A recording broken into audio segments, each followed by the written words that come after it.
Good evening. You're very welcome along to episode 10 of Journeys Through the Radiant Citadel right here on Penny Dragon. Journeys Through the Radiant Citadel is published by Wizards of the Coast, and I have completely disassembled and reassembled it to suit my own twisted plans. So this is a lot of homebrew based in and around the Citadel and off-world of the Citadel. My name is Dave Gibson, and I'm the Dungeon Master and the person who created this mess. So first up, we have a few announcements to get through before we start tonight's adventure. Gen Con, a big shout out to the folks at the Penny Dragon team met out in Gen Con this year. You were some of the most wonderful folks we could have met, and we look forward to working with you all in the future. Keep an eye out for Penny Dragon team at more of the big events happening over the next 18 months. Our merch store is up and running, so click the link in chat or the panel in our bio to get your hands on some epic Penny Dragon merch. Discounts are available for subscribers based on your subscription tier. So, if there's anyone who has missed Penny Dragon's previous Kickstarter campaigns, you'll want to check out our Summer Mega Bundle. You get all 4 mags of Holding, all 6 one-shot adventures, the complete adventure of Monstrous Escape, and the complete Eisendoor's Vault of Tragic Treasure in PDF form. The value of all of these releases tots up to $129.88, but you'll get all of this top-tier D&D content for $37. Yes, you heard that correctly. It's 37 books.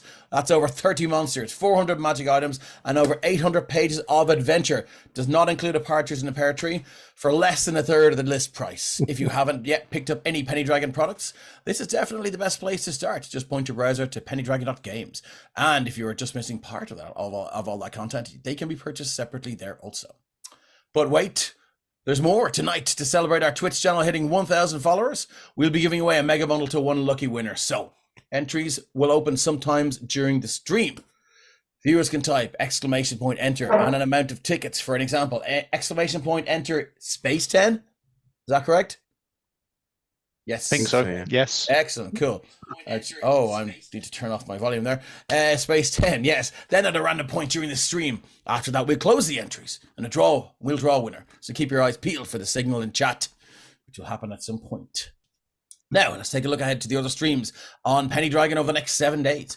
VODs for all the recent one-shots are on this very Twitch channel, whether that's Tom over there, guiding players through one of Penny Dragon's own $1 one-shots, or Ryan finishing off his Reverend Saga in style. He's up there too.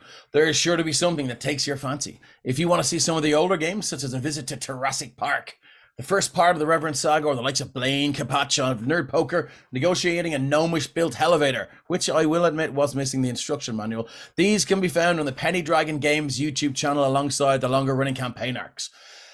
Tomorrow night, join DM Ryan, who's just up there, and his crew as they play episode 3 of the Consequential Quintrivium. The party narrowly managed to escape the Far Derrick that had attacked the tavern they were staying at, with Sora getting taken down by the swipe of a nasty sickle. Once a little recovered and having heard Dagmar and the bar lady ran away, they quickly made their escape into the woods. Tune in to see whether they managed to catch up to the Wolfkin or whether they tried to hide away. On Sunday, following the Consequential Quintrivium, the Close of Minehelm return. And after a cryptic, maybe? Well, it isn't chat, so let's say a very cryptic conversation. After a cryptic conversation with a dead man, the party are one step closer to retrieving the final piece of the obsidian tablet.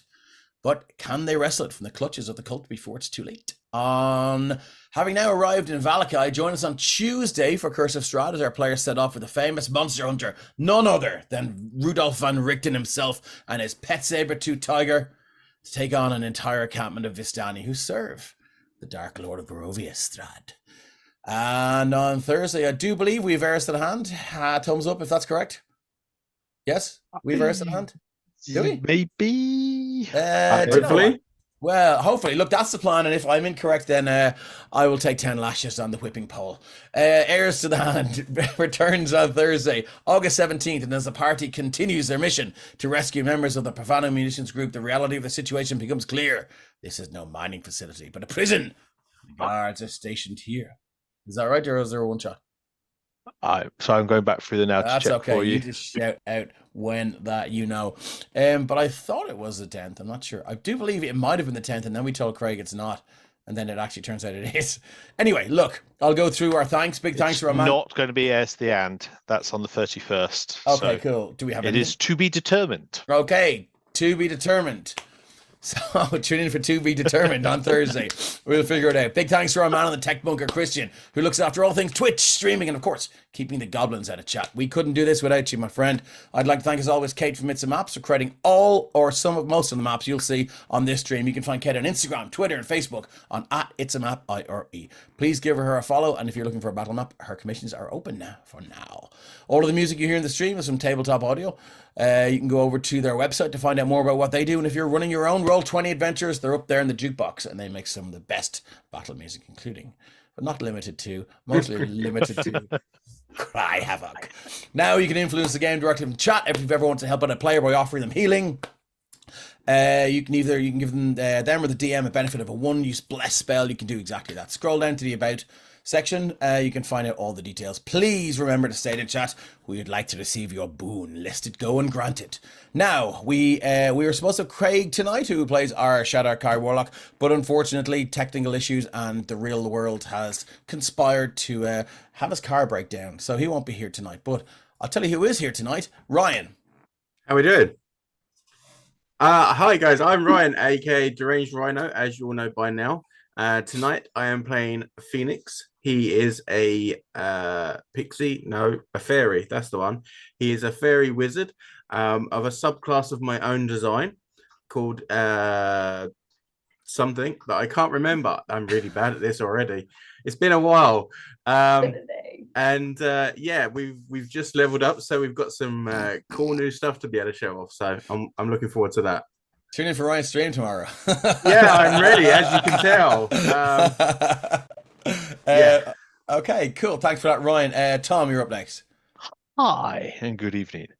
Tonight, David, I shall mostly be playing the role of Torvik, who is a 7-foot tall from his hooves to his horns, black-furred minotaur who's not yet quite noticed that the black fur has a bit more of a weathery sheen to it than he'd previously had. Interesting. All right. Anything else? Tell us about. Not yet. Okay. Maybe there might be more to it. Nice. Okay, Kira, you're up. Hi guys, I'm Kira. I'm playing Hethar. She is an Aluskan human fighter, and violence is her answer to mostly everything. Everything. What said. Everything. I'm totally in. Everything. But her roles have not been the best of late, so I mean, cheer me on today. Torvik's still scared of her. Let's put it that way. Yeah, your ROLE playing has. And let me go back to my notes. So that was Kira. Paddy, you're up. Hello, everyone. I'm Paddy, and I'm playing Phenom, halfling fighter. A very, very sleepy short arse is the shortest way I can describe him. Last week, he was having a nice sleep, dreaming about his beloved wife. Until he felt some stabbing motions and cold, icy fingers coming across him. And when he woke up, What kind of dream was this? well, Yeah. he was glad to dream. he was glad to see it was a couple of wraiths in the house and not the mother-in-law trying to wake him up. And he's still wearing no pants. or make sure he does, or make sure he never wakes up. Thanks, Paddy. Keith, who plays our Tabaxi monk, will be joining us soon. He's put the pedal to the metal on his way home from work. So when he joins, we might get him to give us a little bit of a rundown as to what he plays. But let's do a quick recap.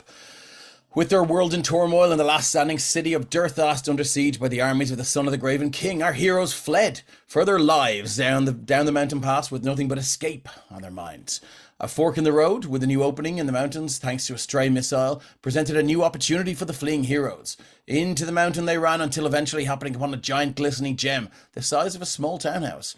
After some hasty arcana checks, a rudimentary understanding of the mechanics of this thing were gained, and the switches were thrown with not a second to spare as the son of the Graven King himself stormed into the chamber. This strange craft whisked them aloft, deposited them in the deep ethereal.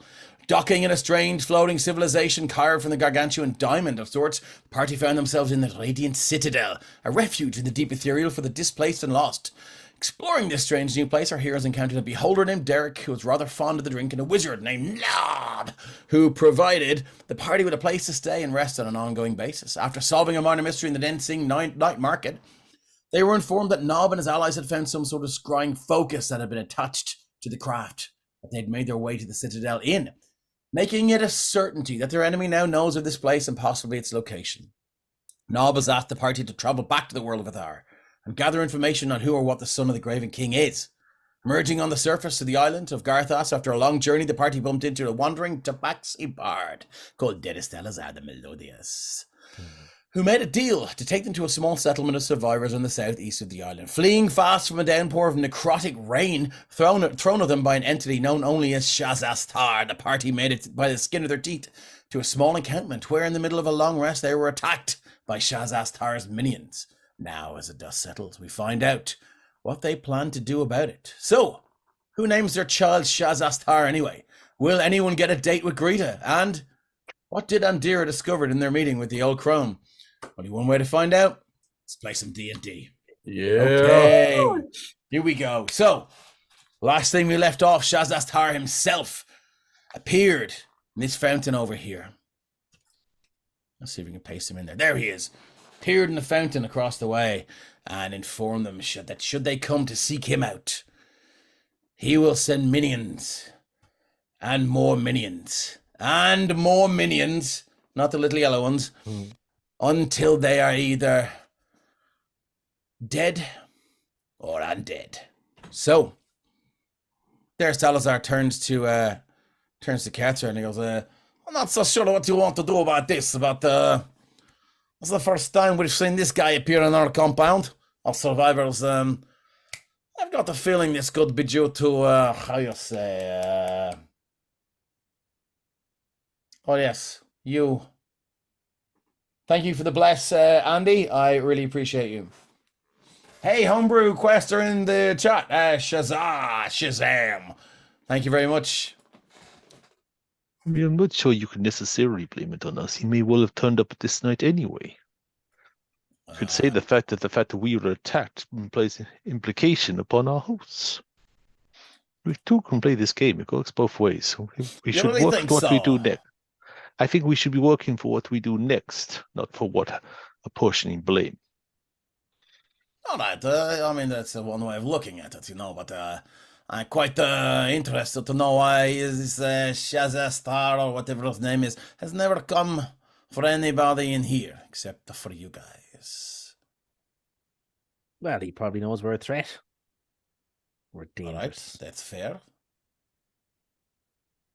And how long have you guys been just hanging around here? I'm not hanging around. We have been surviving ever since this all kicked off. Well, it's a long time to stay in one place, so I welcome you to leave this place and move around yourselves and see how long you survive. Well, my point is, he probably just, you came to his attention over time, probably. Possibly. Just a coincidence. Yeah. All right, good to know. Okay, very good.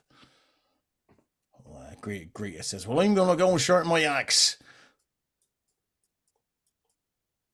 And she pops off. So what would you guys like to do? Finish sleeping. Finish sleeping? We can sure try and do that. No problem. So, Grathieze goes off. Darth Salazar turns around and goes, Fring. I will be back. He comes back and it's Fring, but not this time, another time. Burnt the fucking loop. So you guys can move your tokens back into this map here. I'll shift ping you guys. And you can smell that sweet, sickly sense of rot from that necrotic rain. Seems to be blowing in this way as the prevailing winds bring with it the promise of death and rebirth into undeath. As you've seen now, the odd time coming through the gaps of this palisade, you can see the odd withered and regrown bullfrog or squirrel or something like that. It'll run in. One of the guards will quickly draw a bow, just nail it to the ground. And so move your tokens back in the house. I'll move Nera's in. Are you going to set a watch for the rest of the night? Or I do believe that may have been the last watch. I think I that don't was remember on where the we got last one. Yeah, Torvik was finishing off his watch, but Oh, sorry, that's right. So there was one more. Which is, I don't know. Remember who it was? If I'm honest, I think it was supposed to be because I was sleeping through the most of the night, and I've got me rest rudely awakened by those wraiths. Rudely awakened by the dustman. Park life.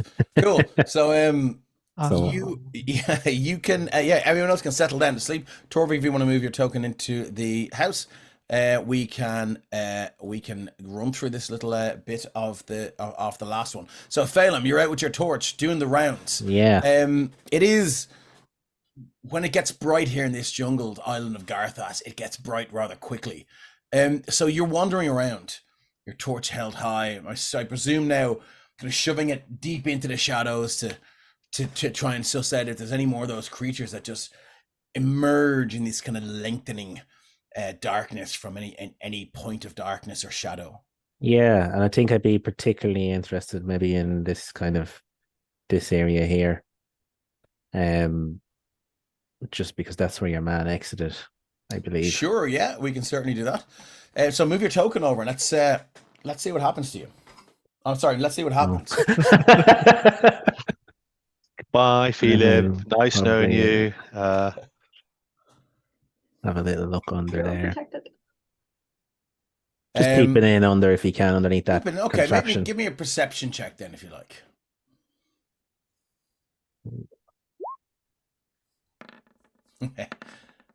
DM Andy says that's a Freudian slip, ain't it? I think it was, yeah. Could be. That's a 7. So you're going to take the 7, I take it then. I think I'll leave that up to chat.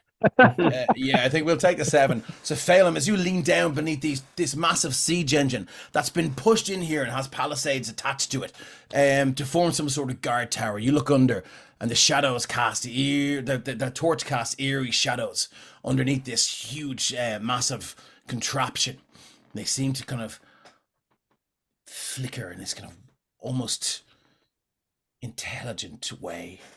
And you shake your head and it can't be. It's just, you're just overthinking it. And then you see this long arm kind of reach out and towards you, and then it disappears with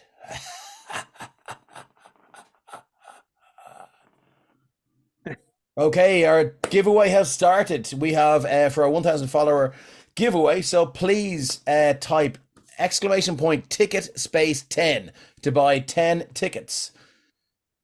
Entrance is free, and you can just buy 1 ticket if you wish, but I mean, why would you buy 1 when you can buy 10? So do please enter our competition to win over $130 worth of Penny Dragon merch. There we go, everyone's kicking in there. So yes, with this long kind of slithering kind of jerky motion, that sort of shadowed hand disappears. You see 2 eyes and you do hear that laugh. I will see you soon, little one.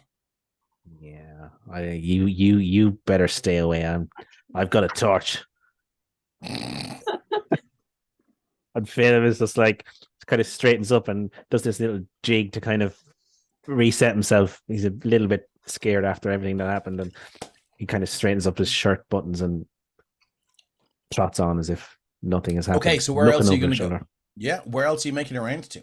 I'm going to go around, just in a general, just around there. But what I will do, because it's getting brighter and I'm not as concerned about stuff happening, I'll just kind of... I didn't say it was getting brighter.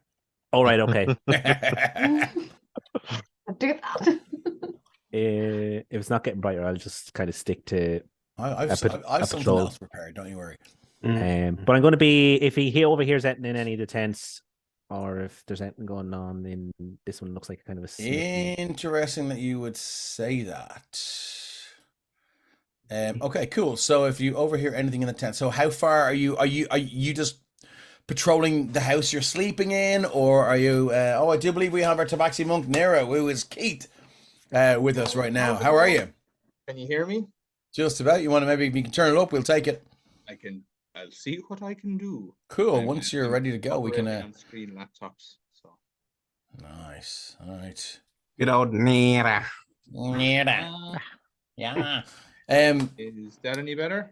Nope. I'll tip away with Phelim. You can work out what's going on there, and that'll be grand. Phelim, yeah. So you're just patrolling the house then, yeah?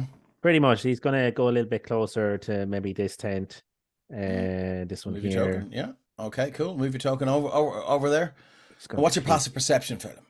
Oh, I don't think it's great. Where are we at? Where the bloody thing gone? On the left, underneath your. Oh yeah, it's so low I couldn't even see it. 9. 9. Okay, cool. So, Phelim, as you make your way around this place, you turn the corner of the house, and once again you can see the battleground where you fought those wraiths, and Mormesk himself. And as you look on the ground, you can see that the spots where they'd walked, that had frozen the ground solid. That in this very, very hot island, they have not thawed, so you can still see where those footsteps went, which is a kind of a curious little bit of flavor as it occurs to you. And when you stand on one of them, it's a crunch sound, and you're like, oh, are they back? And you're like, well, you may kind of remember where their footsteps went. But as you go to this far, you do hear a very loud cry from this tent where Andy was. And Down here. you can hear the old, I'll shift ping. You can hear now a cry from the old woman. Come and help! Come and help! We need your help! Oh, I'll definitely dash to that. Okay, cool. As you run across, do you want to wake up your colleagues and your companions, or? It is still dark, is it, or is it getting? Yeah, brighter? it's still dark. Okay, I'll give a little shout and a bang on the side of the house here.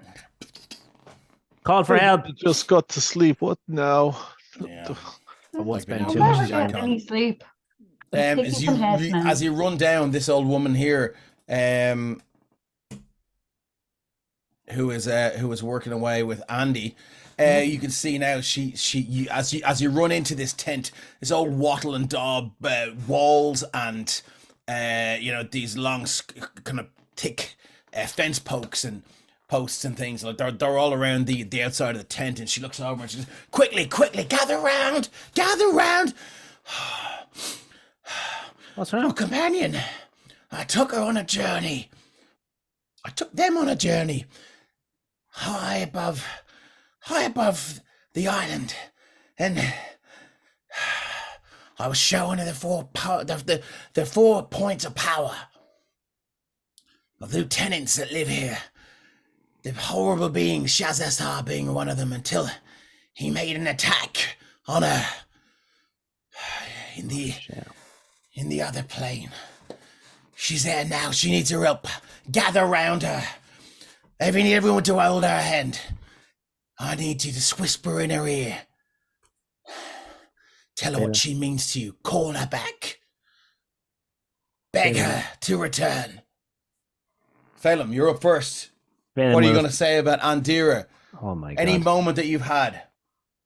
Yeah, I'll start. I'll hold her head, that thing where you're in the CPR and you're supposed to hold the head at the top of the body, and just lean in, and my lips are nearly touching her forehead, and I'll just say, I remember in the marketplace shortly after that battle, back at the castle, and you turned to me and you gave me that sword as a gift, and you've been kind to me in the short time that we've known each other, and you're a mighty warrior. We need you to come back. We need you to come back. I think we can be friends.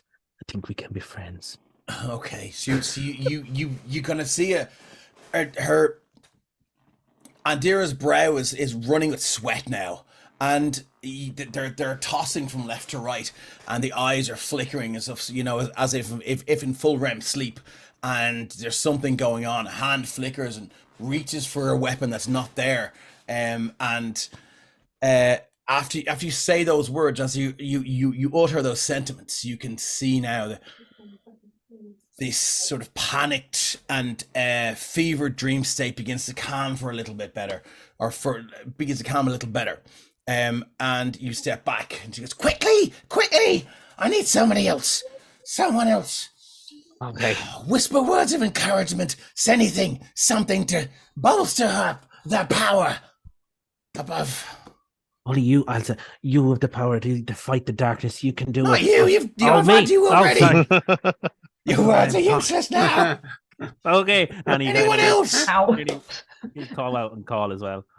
Get in here. In here. What seems to be the problem? What is going on? Get in and talk to Does, Darren. does not look.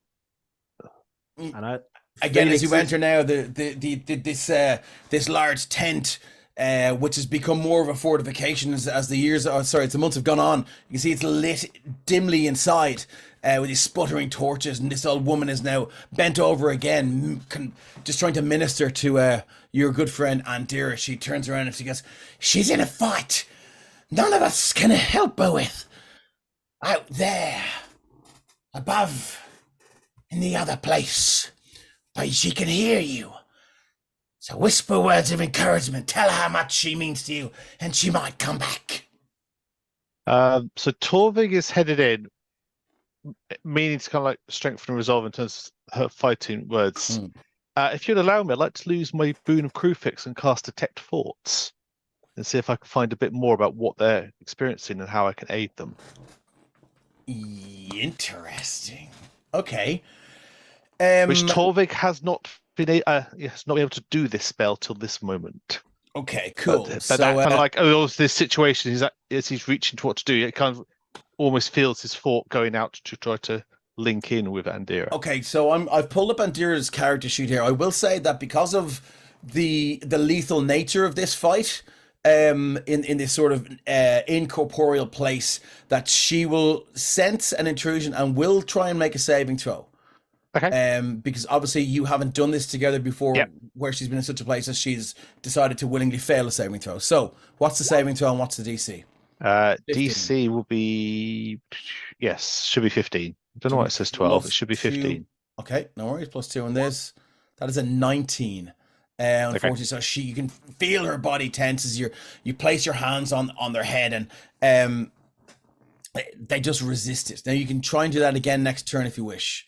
I don't know if you've No, I mean at that point, Torvig kind of almost didn't realize what he was doing on that one. So it's like, so in that case, just sat there, like, Andira, I do not know what you're going through, but you are strongest warrior in group. We needed you to get through the trees.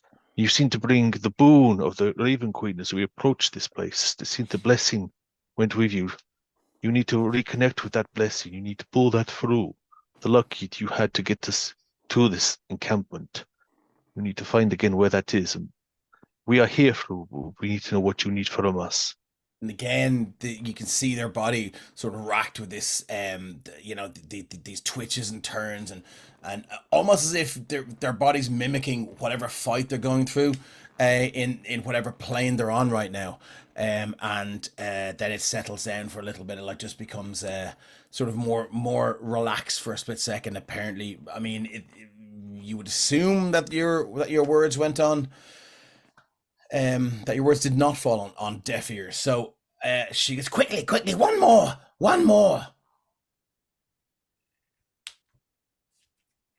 So during all this, because of being tired and stuff, Phoenix is coming, but he's like, like a slow bumblebee that's half asleep. It's kind of just like, it's just flying lazily over. Okay. So that leaves Catra petrified of what's going on, because she's not used to any kind of stuff like this, because she's been like in exile for quite some time. But she'll walk. Can she walk up towards Andy? You can walk up towards Andy. Yeah, you can. Yeah, and is she on the floor or on a bed, or she's on a rough wooden pallet, which is maybe about like that high, just maybe a foot off the ground. And as you do so, you can see her now. You can see her twisting and turning. Again, this place is low lit. The torch is sputtering and flickering as you enter. And again, casting these weird shadows. And to go back to Phelan for a second, you hear that similar kind of husky inhale, exhale thing. And she turns around to you. You, warrior! You need to speak to them. Tell your companion how you have their back. Kestra's absolutely petrified right now. She is not good with this, but she's going to like kneel down beside Mm. Andira and try to take her hand in hers. Yeah, you can do that, yeah. And And as you just- do that, it grabs almost as tightly as your hand would grab the haft of your weapon. And you know now that wherever they are, they're locked in mortal combat. she doesn't really know what to say. She's kind of looking up in severe panic, but looking down straight at Andira's face to just be like, you cannot leave me alone to take these many heads. You have to come back. I am not going to do this on my own. I don't know what else to say. Okay, Come and back and help me fight. as you say that, that grip around your hand gets stronger and stronger and tighter, and then they settle back to this sort of relaxed pose. And the old woman turns around to you all and he goes, "You definitely helped. I guess we'll find out whether your friend made it if they wake up." What were you doing with her? I thought you were just here for chat.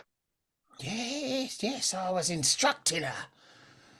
I don't know how Andira identifies, so I'm just going to go her from now on because I think they were that. But anyway, if I misgender, it's because I forget. And I'm sure when Craig is back, Craig will he will correct us. So the old woman says, "Oh, it was just." She wanted to know about the Raven Queen's presence here. I said, I can certainly show you why she's taken an interest in this island and all the continent that's been destroyed since. And so, we did that. We entered a dream state. We flew above the island, just our spirits. I brought her to the west, and to the south, and to the north, and then to the east. We were above Shazasthar's domain. And then, I don't know how, I thought I had protected us, but he knew we were there. I told her to flee for your life, flee for your soul, I said. And she didn't. She hung back for a second. It sounds like Andira. What was I doing? Bringing follower of the Raven Queen to places like that and expected them to flee when I knew they wouldn't. Well, I know now. All we can do is hope and pray. And she kind of pulls out like this charm from around her neck. Looks to be made of bone or something. Is that you getting your weapon ready, Katra? She's like, what are you pulling out? Yeah. She gets her like, ah. No. Gets her weapon comes out and she is her back to you. So I mean, it would have been a very easy decapitation. But she pulls this out of her thing, and you can see it's like a bleached white bone, carved into some sort of representation of the Raven Queen. And she goes, all we can do now is pray. Pray that she doesn't want her yet. What'd you like to do? What can we? Torvik will kind of hear that thing pray and see if she's doing that, and he reaches for around his neck, and there's this very crude 8-pointed star, which is kind of lashed. You can see it's very much just like what bits of items he could find at a time when he needed to make this thing. Cool. I don't do much in the way of praying, but I mean, if you think this is what is required here. No, I'm not. I mean, like right now, physically doing it. I just mean, hold your friend in your hearts, and you've got work to do. I'll send them on.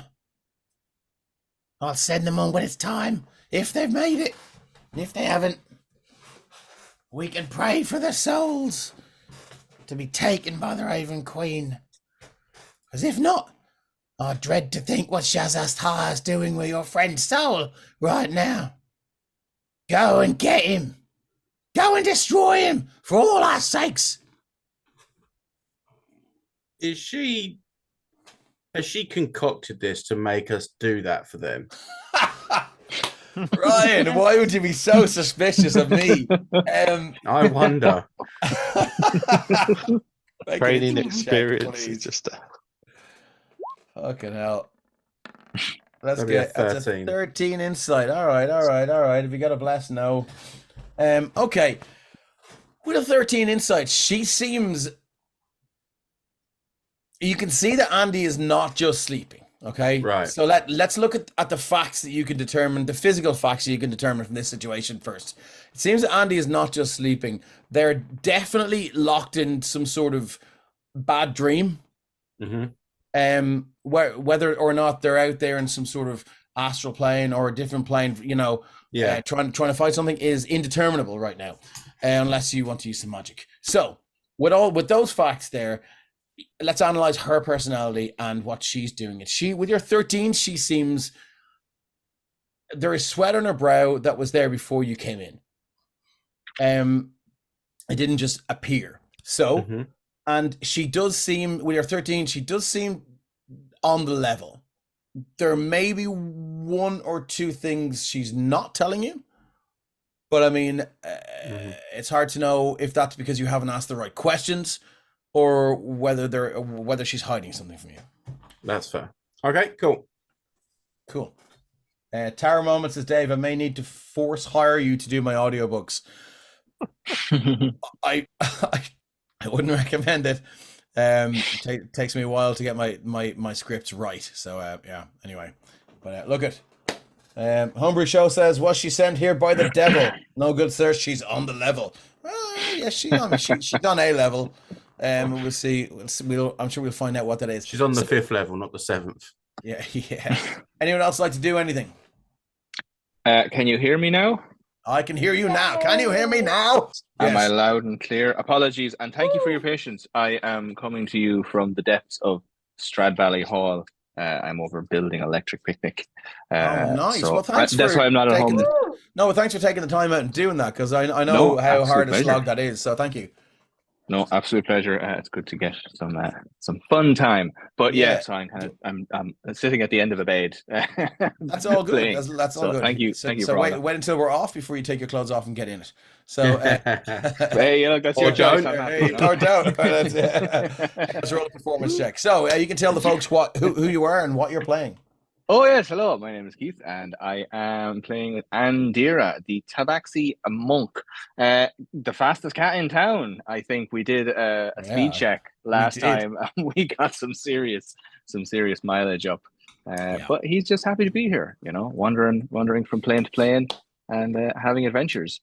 So I don't know where he is at this stage. Sorry, We're still in the around. survivors camp. You're in this. I'll shift ping you here.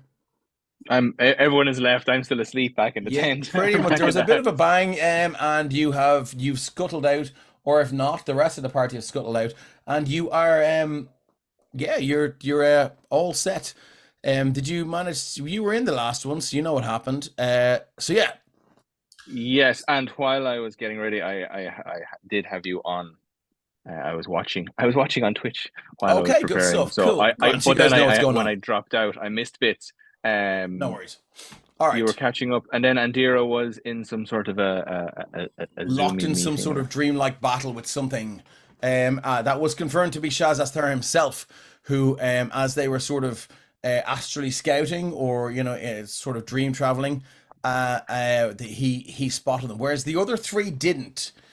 And yeah, she encouraged Andy to leave and flee, but Andy may have taken a little bit too much time or dallied or do whatever. It's hard to know. I'm sure you can find out when they return. I might run a little 45 minutes early or late or something like that before we start the stream, and we'll see how that goes. Even off stream, we'll figure it out. So here you are, and the old woman turns to you and says, well, all I can say is you need to go and get him. You're the strongest here. You're the least battered down, and you've still got your spirit up. I can ask Derthast Talazar if he'll go with you if you like.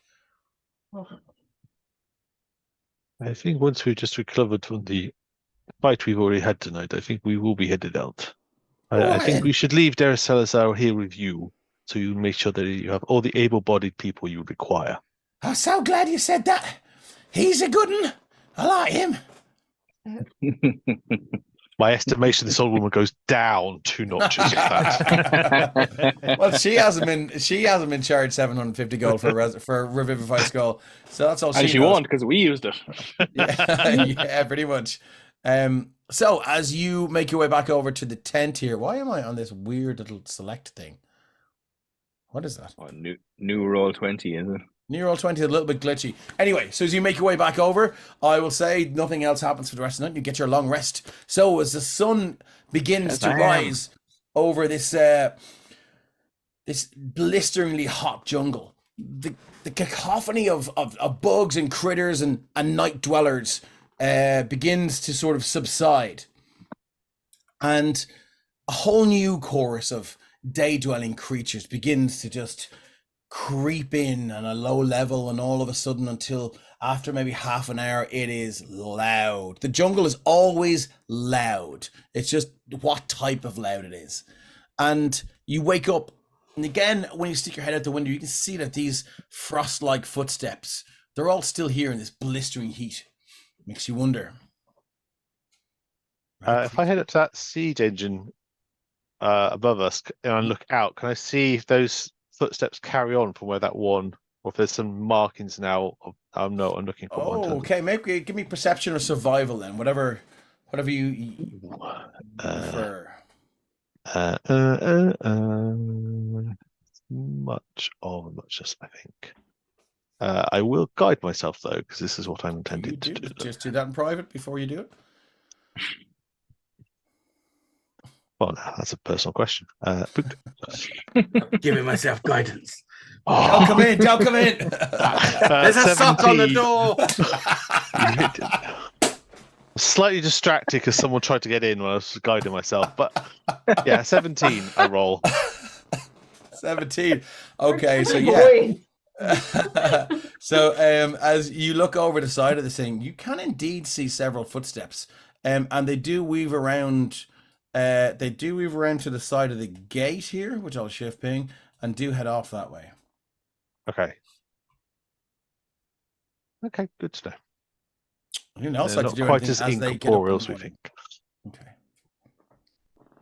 Or maybe they're just leaving a handy trail for you to follow. Consider it. Anyone else like to do anything? So when we wake up and stuff, like Phoenix is just going to kind of, stretch the wings out a bit. And then he's just going to say to Moo, I think you should hop away for a little while, and we'll see you again soon. And I just kind of lift up my arm, and my sleeve kind of opens up a little bit as he just crawls inside and disappears into the portal. Nice. So Moo is no longer with us for the moment. All of your long rest, Phelim, you can click that long rest button, or else give yourself the. You can just pop your. Yeah, there you go.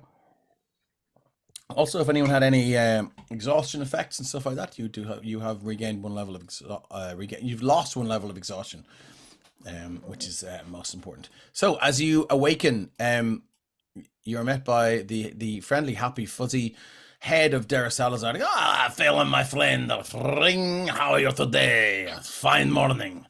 You look to have fully recovered. The wonders of a good night's sleep, right?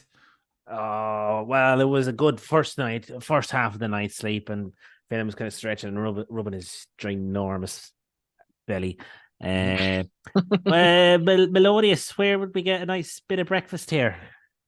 You could pop over to the main tent. Maybe Greta has something there. Oh, yes, bit of fried egg and liver.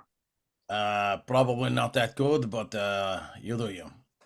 And where are you going? And Phelim's kind of following him like one step at a time. Not tell me where. Why do you want to know where Derthast and Melodious is going? What does a day like this camp look like for a man like you? A man like me, I am the entertainer of the camp. Would you like to come with me for a day of song, poetry, and comedy?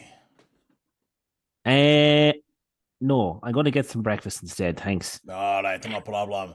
Ring, and he plays kind of a major chord. It's a major E chord, E for eating, and he heads off. And you can hear shing, ding, ding, ding, ding, ding, ding, ding, ding, ding, ding, ding, ding, ding, ding, ding. And he's playing stuff, and you get over here like, oh, hello, my friend, how are you today? I'm going to say, God. Over here in their chat, I'm just going to fly beside Phelan and just be like, well, if his prices are anything to go by, he must be a good comedian. Oh, nice. Hey, Nice. Okay, if you don't have inspiration, you can take it for that. That was good. Okay, cool. So you guys make your way over. There is Greta indeed, and she's stirring some sort of thick green soup that's on the boil, and you can see there's some kind of looks like some thick kind of fleshy lumps rise to the surface before she gets the thick wooden spoon and just kind of forces them down again. Nice. Humphrey Shaw on fire. E for eating, A for eating, D for dining, G for guzzling. E-A-D-G. So What about the B? E-A-D-G-B-E. We've one more. Peas for breakfast. B is for there he goes. B is for breakfast. Lovely stuff. So cool. Yeah, so you make it in. She's there. All right, my darling, how's it going? I'm just cooking up some soup. I am just a nice big thick broth. Don't ask me what's in it. It's weird shit you get in this jungle. it does she smells happen to have a good. cold? What? Does she happen to have a cold by any chance? Why? It was like a green slop. Like Oh right, lumpy no, stuff. it's not. It's not a cauldron of boiling snot. Okay, cool. Just checking. Although I will say, Cauldron of Boiling Snot is my favorite Cannibal Corpse album. But anyway, and as you're there, you can see a few people kind of like they're the mood and the morale here is very low, and a lot of people are just kind of sitting there, just kind of going. You can see maybe a young warrior has lost their sword, or they're still clutching onto a broken sword. Their armor is kind of like just dented and wrecked and stuff. And you can see it's sad like that. Some of the fighters here have lost their fight. Some of the wizards seem to have lost their not their power, but their energy to just, sit down. And the place is in disarray. Grete is not a leader. And Darth Salazar is sure as hell not a leader. So there are people that kind of step up when this place needs to be led, but even they have bad days. And you can see this place is just one day away from everyone having a bad day to being, just completely wiped off this map. Balaam's gonna go up to one of the guys with some of the weapons or shields that are clearly like out of good order, and he's gonna kind of tap it and say, that's going to need to be in better shape for the next victory. Where's the smithing camp?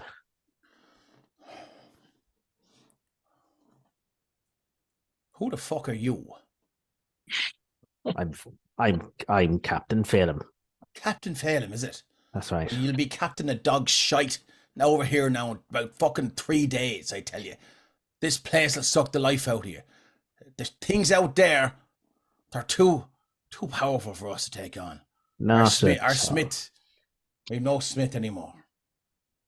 Well, I'll tell you what. The tide is turning. We're after getting a great victory there this morning. I don't know if you heard the kerfuffle in the corner of the camp. A great victory. Oh, we annihilated. You managed to survive an attack that happened to you. Oh, we sent them running. Running. They ran. You can see the footprints yourself.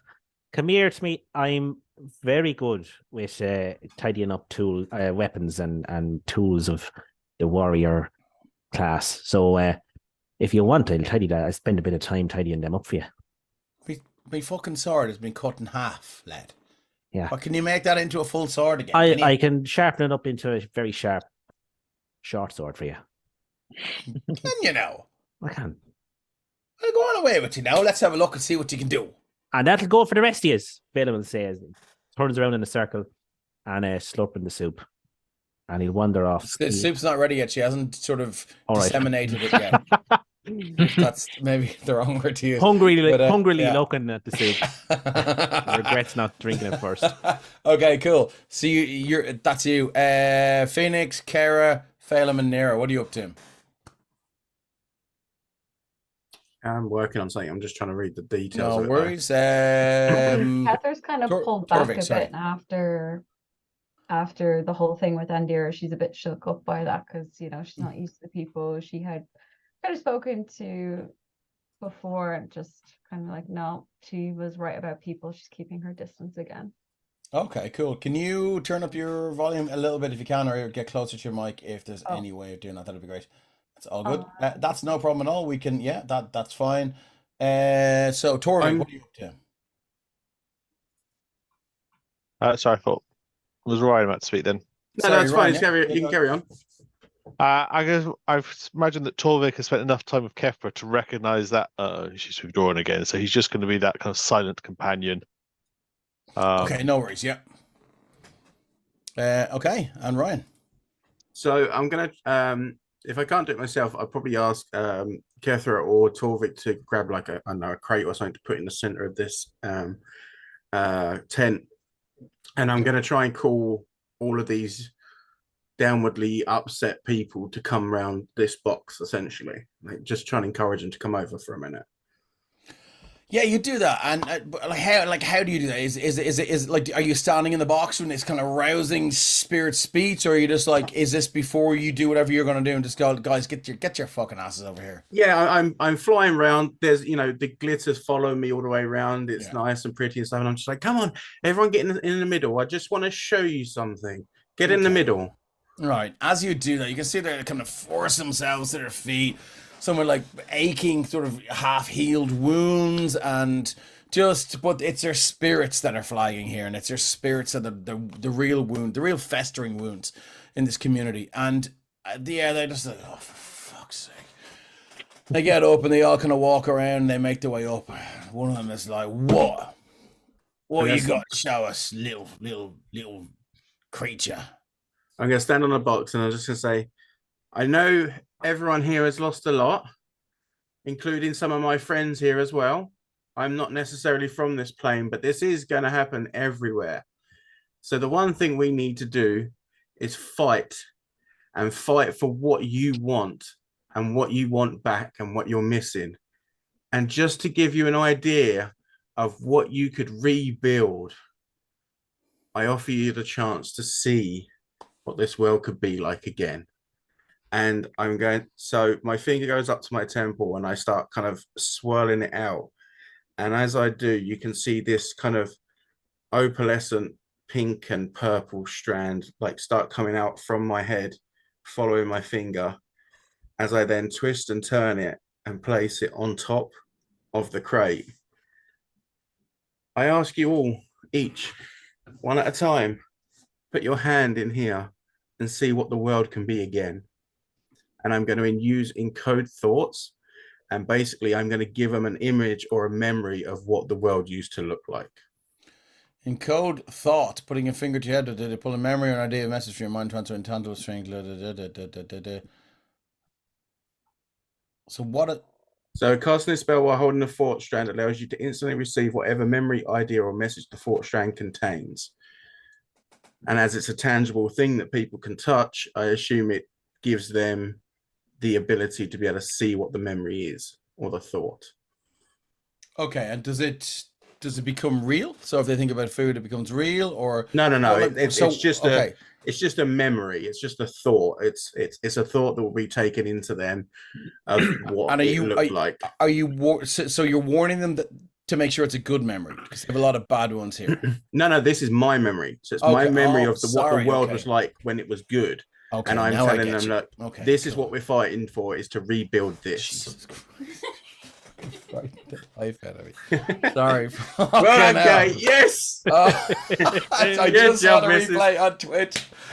Oh my god! Pass that stealth roll. Dave, tell her she's got an inspiration for tomorrow from me. Yeah, you've got an yeah, she's not downstairs, but you have somebody clip that right now from me, because that frightened the absolute life out of me. Jesus Christ. Okay, cool. So as you do that, Ryan, I'm gonna get you to give me these memories, because I want to know, based on what they're going to pull out, I want to know how successful this is. Okay. Okay.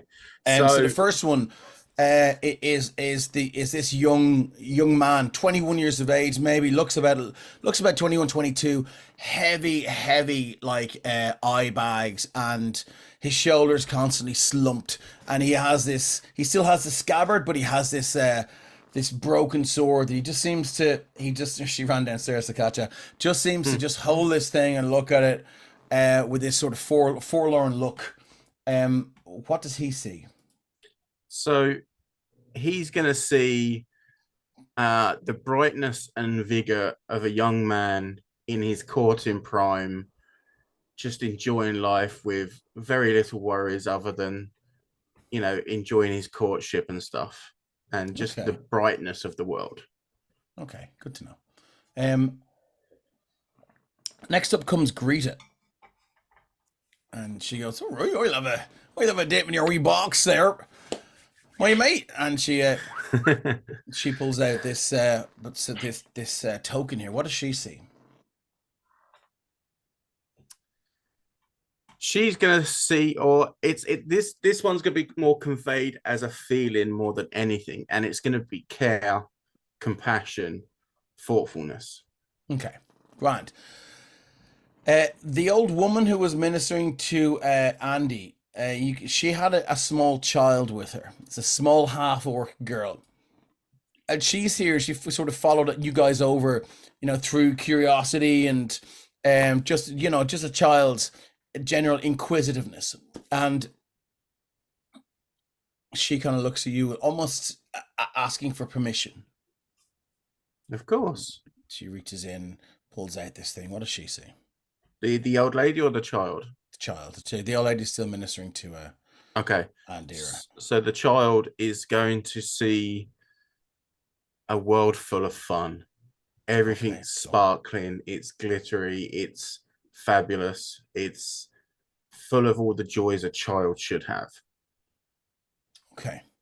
We'll do one more, and this last one is almost dancing in. Okay. On two very silent padded paws. Okay. You don't mind if I have a quick look in your little bag of tricks. You don't mind how you say, I'm, it's excited to see what a wonderful memory you give to me. And don't forget, it has to be a positive memory. No, it would be. No, I've already thought about what it was. Okay. So as he put his palm into it and he gets this thought process, it's going to be of cheering crowds. It's going to be of chanting of his name. And more importantly, it's going to be a swimming pool filled with gold that he's trying to swim through like Scrooge McDuck.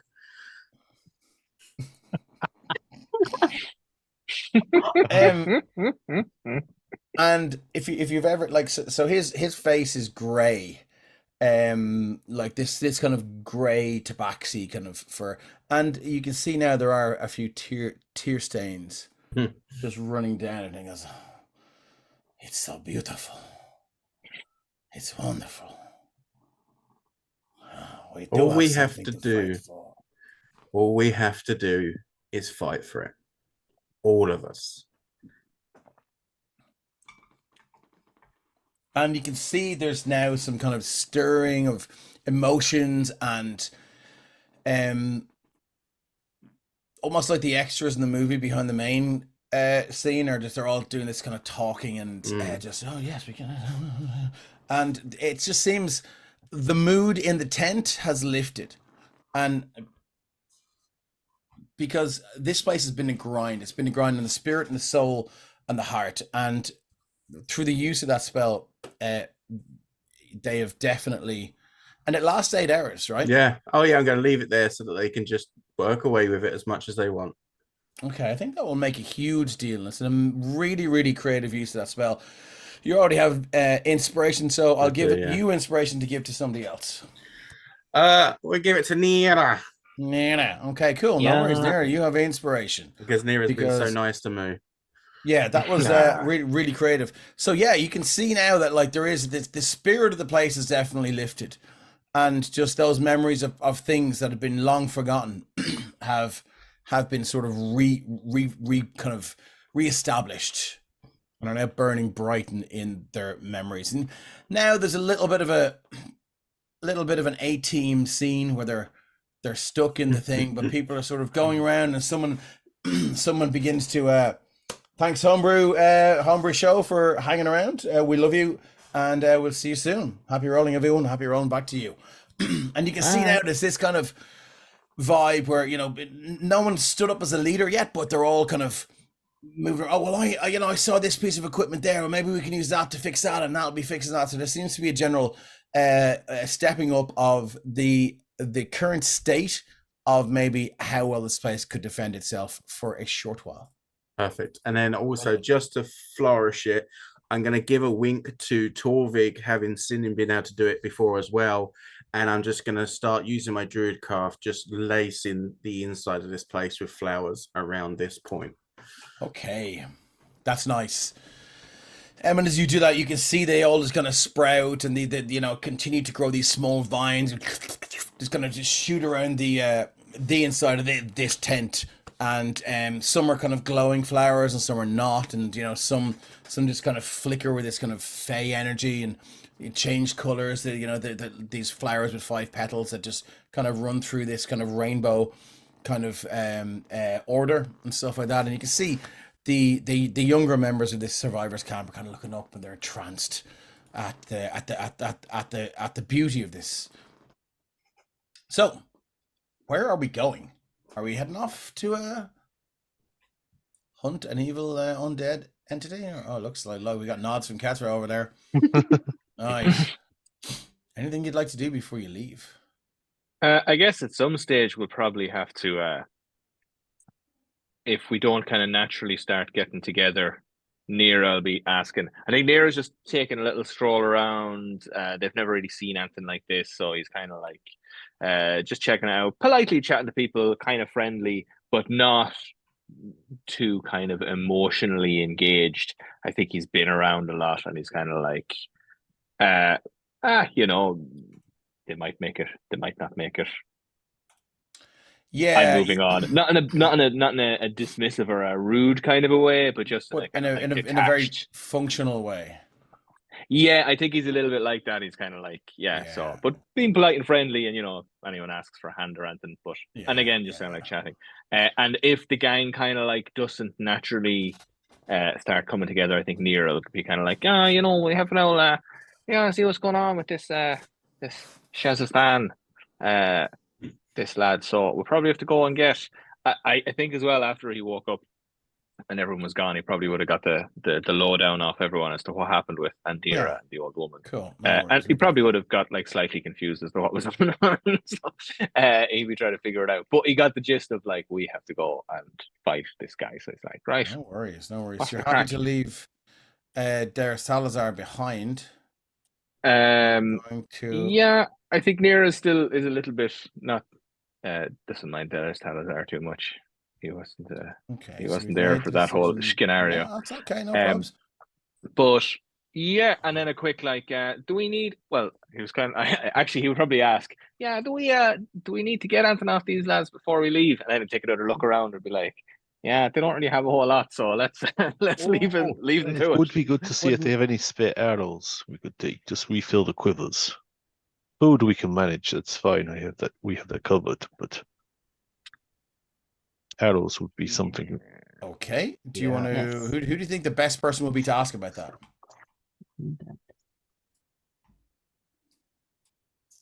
I will actually go and speak to. I don't know what this. Who's magic? Is this someone else magic, or is that me? Was it me? No. Balaam.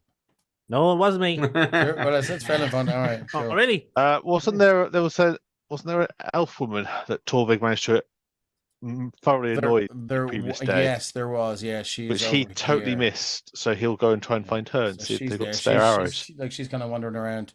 Just before Torvig talks to her, Phelan might just say to him, Torvig, maybe could we get some of that tent material? It might come in handy if it starts raining. This is good, cool. Maybe if you go see if Greta might be better. Interesting. Okay, I like that. Good shout. Okay, cool. So there is a creature over. So yeah, you can certainly you find that elf woman there. I'll shift see her. She's there, and she goes, "Oh, hello. Can I help you with anything?" We will be headed out from the camp presently. I'm just wondering if there are any arrows you could spare, just so we could refill quivers. If they're magical, I'll have to say no. Just a regular arrows is no. I see. Sure, there's a stash somewhere. A lot of people don't have bows anymore. The string's broken and things like that. So the arrows are just surplus to requirements for a lot of people. And she goes, how many do you need? Off the top of my head, I suspect we probably need maybe 2 quivers worth. I can leave you this bow also, and he'll hand over his homemade but very well crafted longbow. Okay, she'll take that, and she will certainly come back after a while. She comes back with 3 quivers worth, and she says, "If you find any weapons, even be they rusty or broken, or well, not broken, but still somewhat functional, bring them back. The better armed this place is, the better the mindset. Very true. Thank you for arrows. You're welcome. My small friend there was looking as though, do you have any of the spare material that covers your tents, just in case we are caught by that rain again? Make a persuasion check on that, because they do use it to repair the tents. Yes.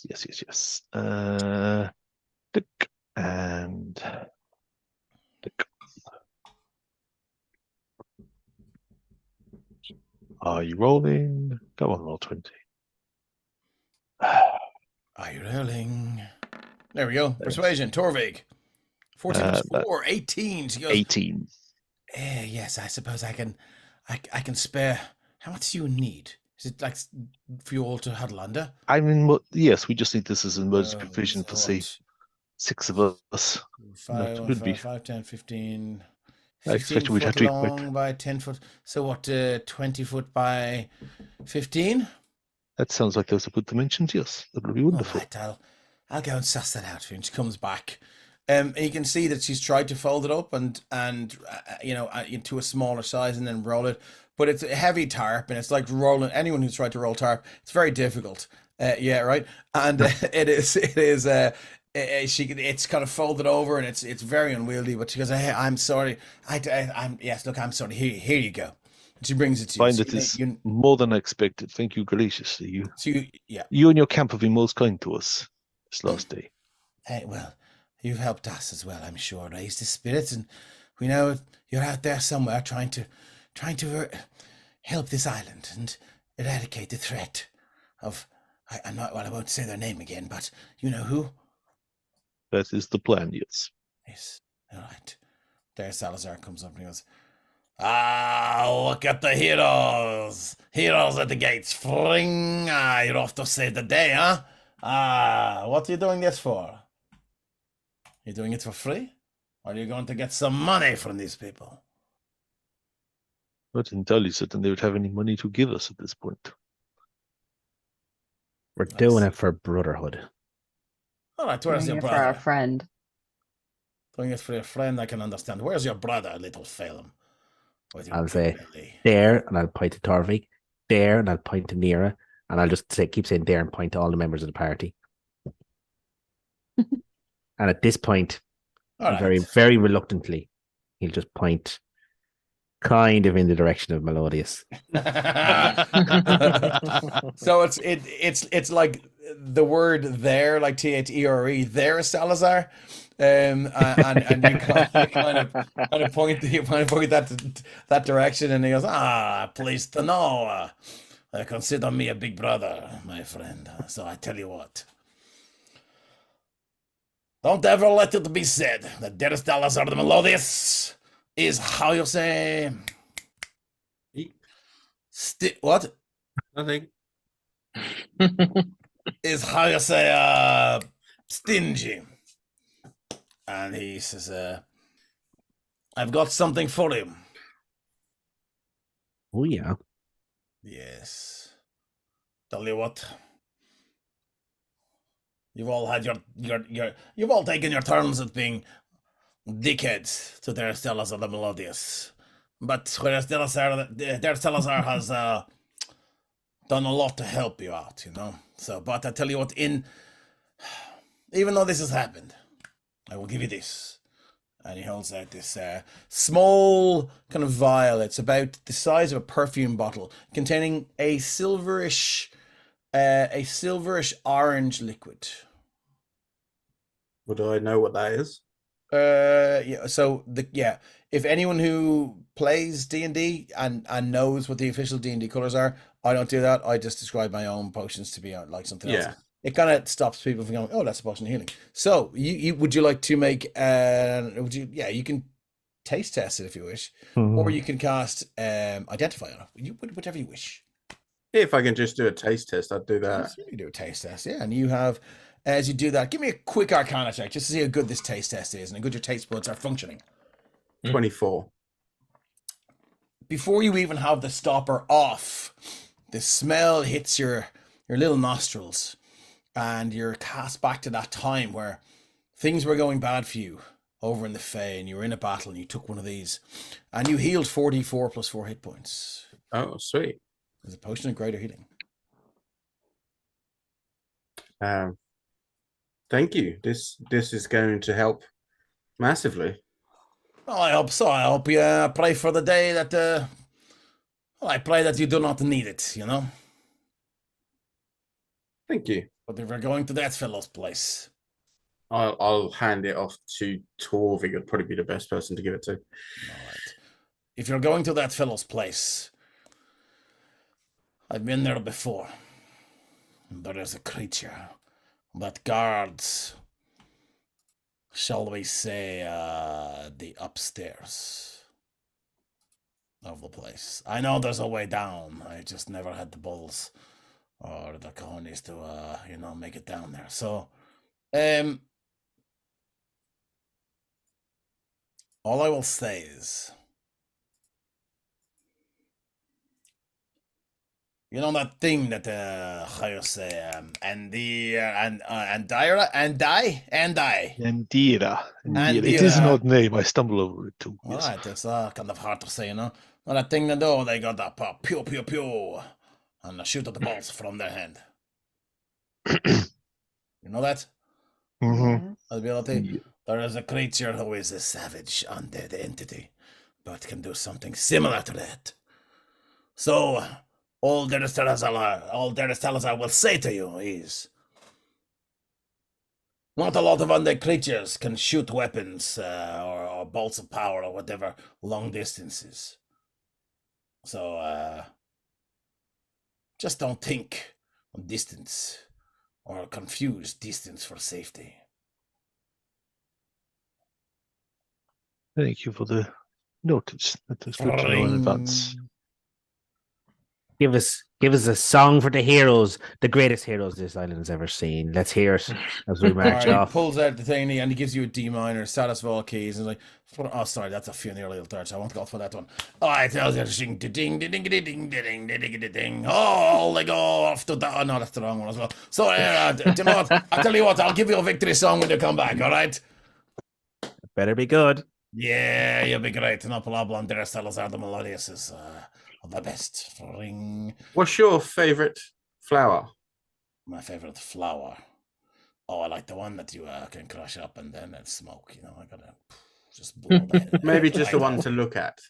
Oh, just the one to look at is the lily. It's the flower of death. Okay, so if he'll allow me, I'll touch the bottom of his guitar, and using Druidcraft, there'll just be some really tiny lilies all grow over the back of it so that it covers it.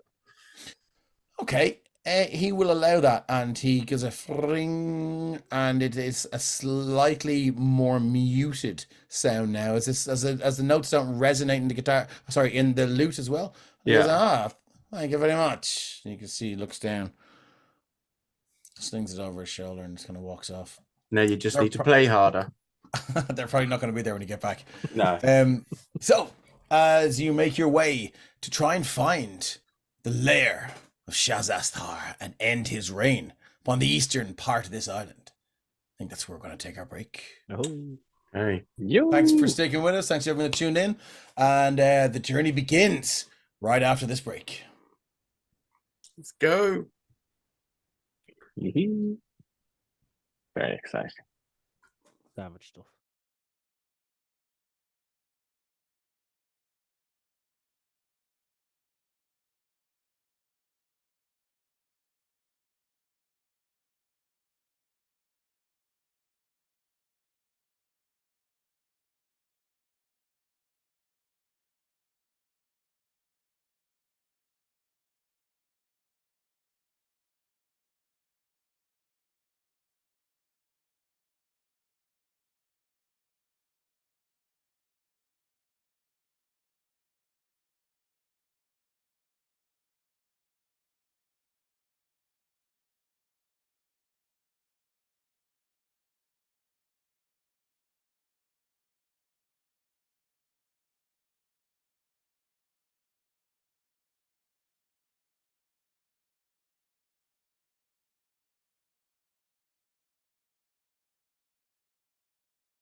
And you're very welcome back to episode 10 of Journeys Journeys Adjacent to the Radiant Citadel. Yeah, it's one of those days. Thanks, Tom. Yeah, I'm just back from Gen Con. Leave me alone. I'm tired. Okay, cool.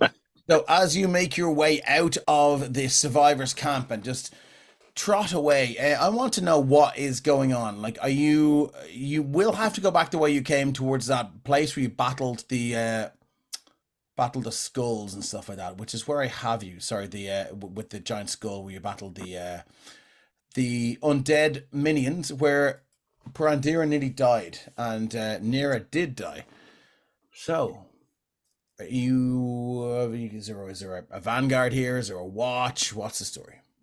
I mean, do these footprints go the same way as us still? Yes, they do. And as you can see now, you've been following them for maybe quite some time. They do head up to this way here. Okay. Yeah, so I'm half tracking those. I'm half just making sure that north is always there. And we're sort of headed in that direction. That's pretty easy to do, no worries.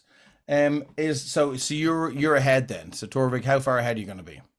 That's only 10 foot. I mean, there's no reason to be too far away. No worries. Kethar gets a blast. Unless anyone thinks we should be farther up, but that doesn't seem any need for us to be apart at the moment in these woods. Okay, no worries. So thanks, Solo, for that bless.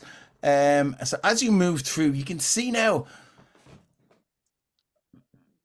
the damage that this necrotic rain did. You can see now it's beginning in front of your eyes to almost repair itself, almost as if the rain will strip away the life from this place, but it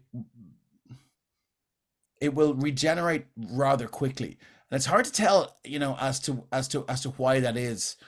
The old woman in the camp said, that these creatures, these four lords of this place, seem to be becoming more a part of this land. So you may surmise that maybe they can undo or sort of maybe lessen the damage that or the time it takes for things to regrow. It's unclear, but you can try and figure that out at a later date. Torvik, as you move up here, you hear again that laughter. Does it feel like it's physically present? Does it feel more like some sort of psychic echo? It has this echo, almost as if it's echoing around a giant stone structure, like a church or a cathedral. And you do hear it, these long echoes. And as you make your way up, you see it does pop out again, round about here. And it says, I see. You're making your way to my domain. I just merely dropped something on the floor. We've just come back to find it. That's all. Cute. I will drive you down. I will grind your souls and your ability to thrive in this place. Oh, my friend. Wait till you meet my minions. He gestures over until I go into the gem layer. And from out here, you'd see two of these creatures you fought before. And another one. Sorry, let me go onto the right layer. And then another one.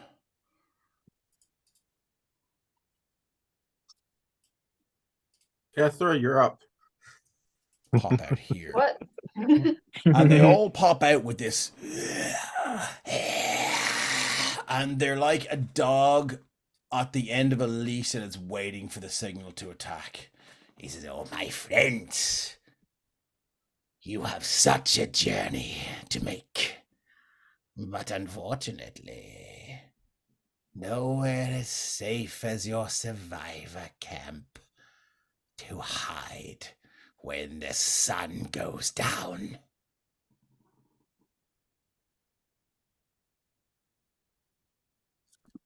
And he disappears, but his voice lingers and he says, oh, Do try and come to my lair.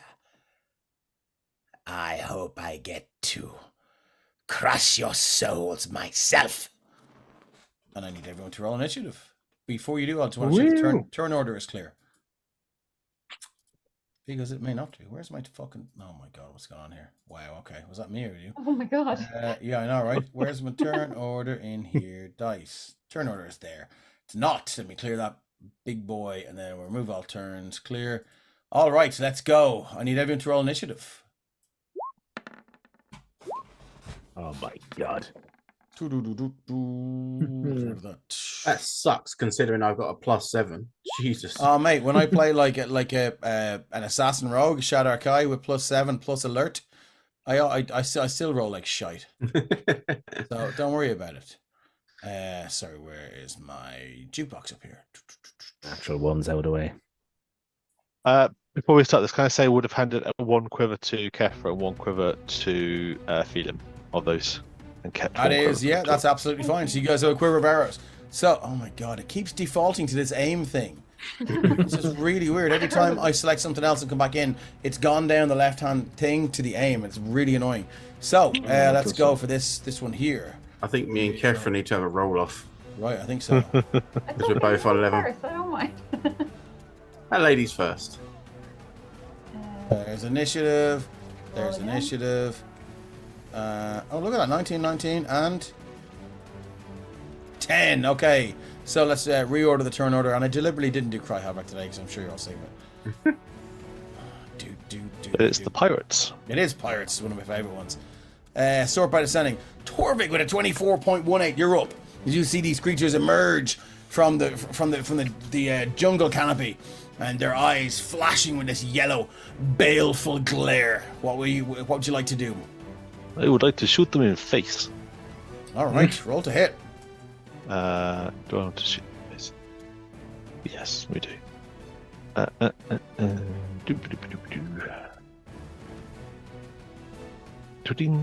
So the most southern one first, because it's the one I can see clearest. 14. 14 is hit. Its AC is 13. Cool. So that gets 14 damage, of which 4 is psychic. Sorry, is that this All one? magic. Yes. Yes, so 14 damage. Okay, we'll take all of that as it shoots through, and it hits this incorporeal thing and just begins to slow down as it passes through. Because you know, if it wasn't magic, it would have gone straight through. But this magical weapon just is gonna you hear this tearing sound. So it looks at you, eyes glaring. I took down several of you last night. I can carry on going. This is fine. I will take a second shot. Oh, okay. Ding. That is an 13, sorry. A 13 is its AC. Ooh. Sneak that one in. For 10 piercing. Okay. All magic.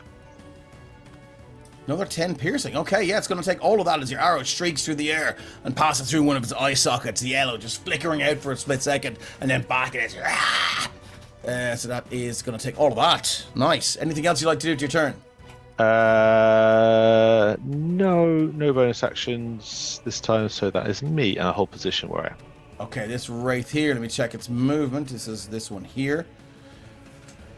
This character sheet. Look at his movement is fly 60 feet as it drifts through the air. No legs to speak of, just sees wispy black shreds of what was maybe once a kind of a black cloak. It's going to go 5, 10, 15, 20, 25, 30.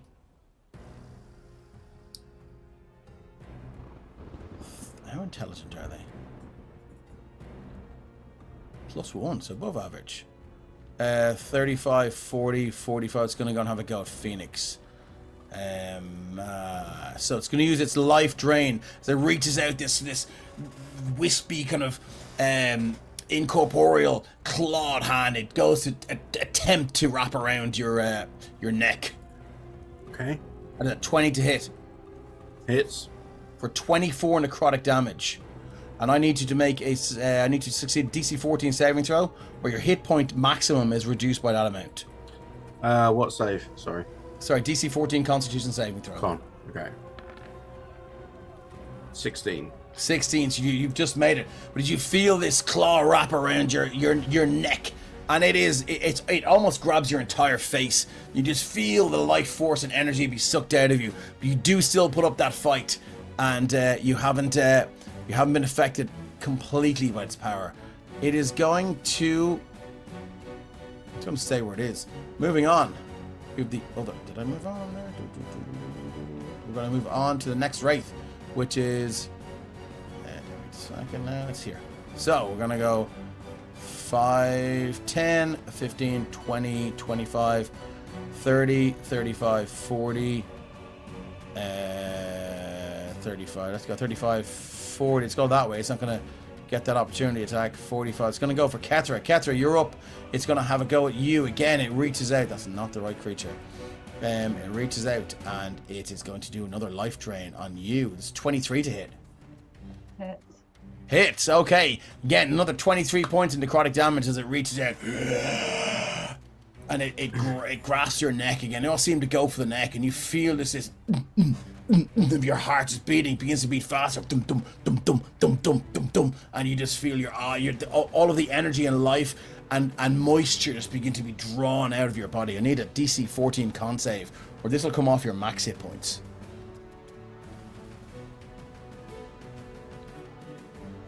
Con save, is it? Yeah, DC 14 con save. So up the top there on your first page. Gizcog just cheered 100 bits. Ooh. Oh, sorry, it's a map just cheered 100 bits. Who are you giving the D4 healing to? Can I surrender my inspiration and give that to Kefra to reroll I'm that? happy for that to happen.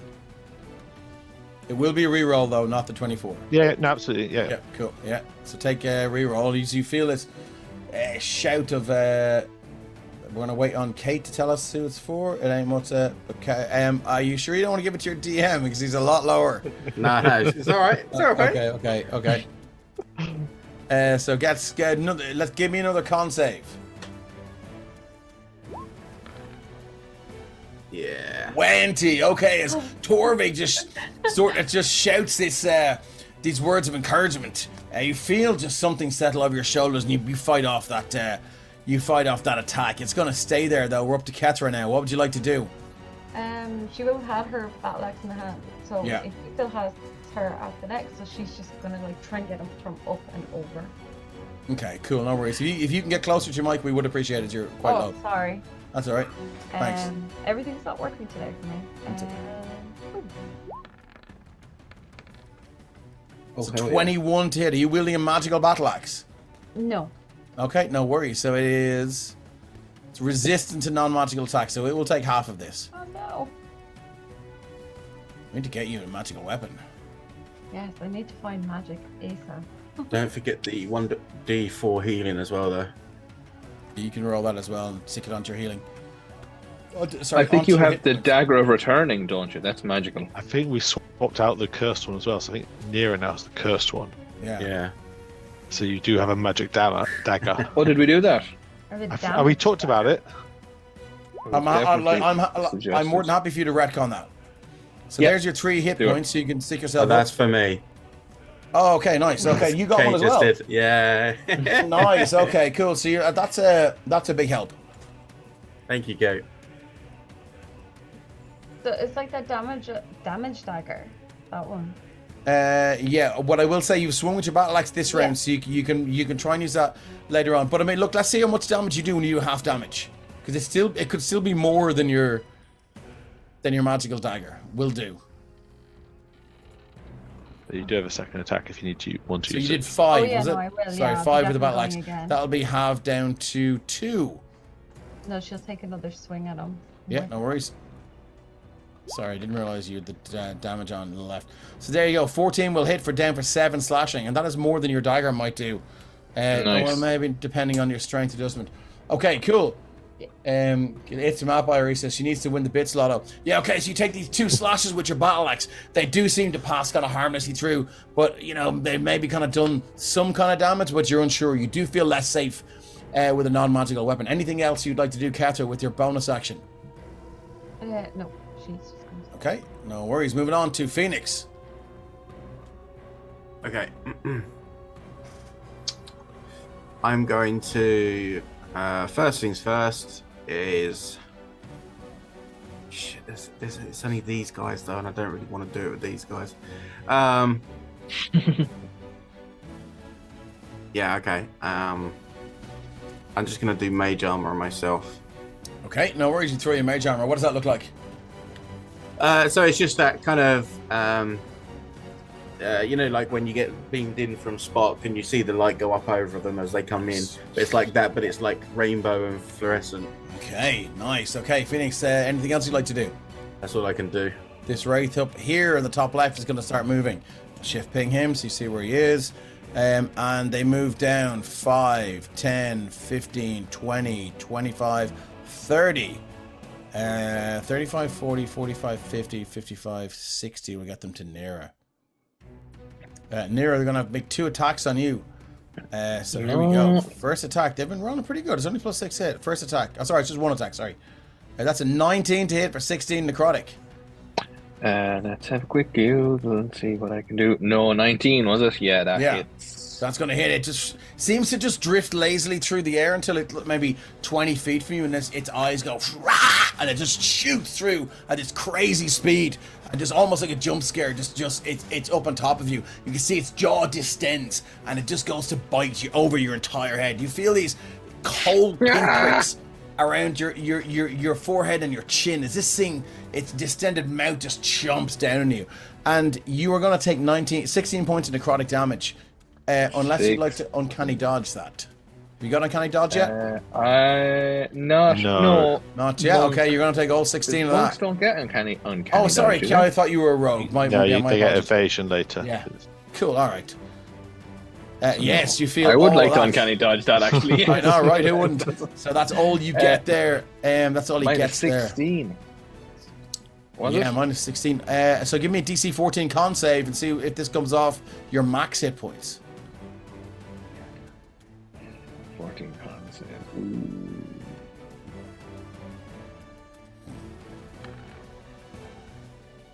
No, it doesn't. Unfortunately, yeah, you don't save, so it will come off your max hit points now. So I lose 16 from my max hit Don't points. take it off. Just make a note somewhere that your max hit points are now 18. So if someone tries to heal you this round, they can't get you back above an 18. Oh, I understand what you're saying. So if you take a long rest, though, I think then you can bring it up there. Yes, because Nero, you're up. You guys need to pull out the big guns here. You just hear Nero going. Yeah. If only you had a bard that can cast fireball. I know, that would be kind of handy, wouldn't it? Around us, yeah. The dagger of returning. Mm-hmm. Do I have to throw that? No. I can just stab him with it. Still a magical dagger. You can go full limerick. Oh, yeah, give him the old limerick kiss. Yeah. That sounds like a something, doesn't it? Sure does. Yeah. I thought it was the limerick smile, no? Limerick smile. That's a little bit more like I it. think it can be. Yeah, that can apply to any city though. But yeah. Let's climb to this one. All right, roll to hit. That is a 26 to hit for 10 piercing. Hey, okay, you're gonna take all of that. Nice. And swing out with your... Yeah. No, and that's interesting because I was kind of planning to do with this as a ranged attack, and I didn't realize as a melee. Sorry, Vipai, welcome to the chat room. You're going to successfully enter the competition. Anyone who has not entered a competition yet, it's still open. You can click you can type ! enter space 10 and you'll enter a competition to win a Penny Dragon Mega Bundle, which is a Ganzi load of source books and PDFs of adventures and stuff like that. It's huge. Anything else you'd like to do? Yes, I would like to use a key point to stunning strike. Okay. Oops, sorry, I clicked the wrong clicky. So that means when I hit another creature with a melee weapon attack, I can spend 1 key point to attempt a stunning strike. The target must succeed on a con save or be stunned. Okay. At the end of my next turn. The DC of your con save?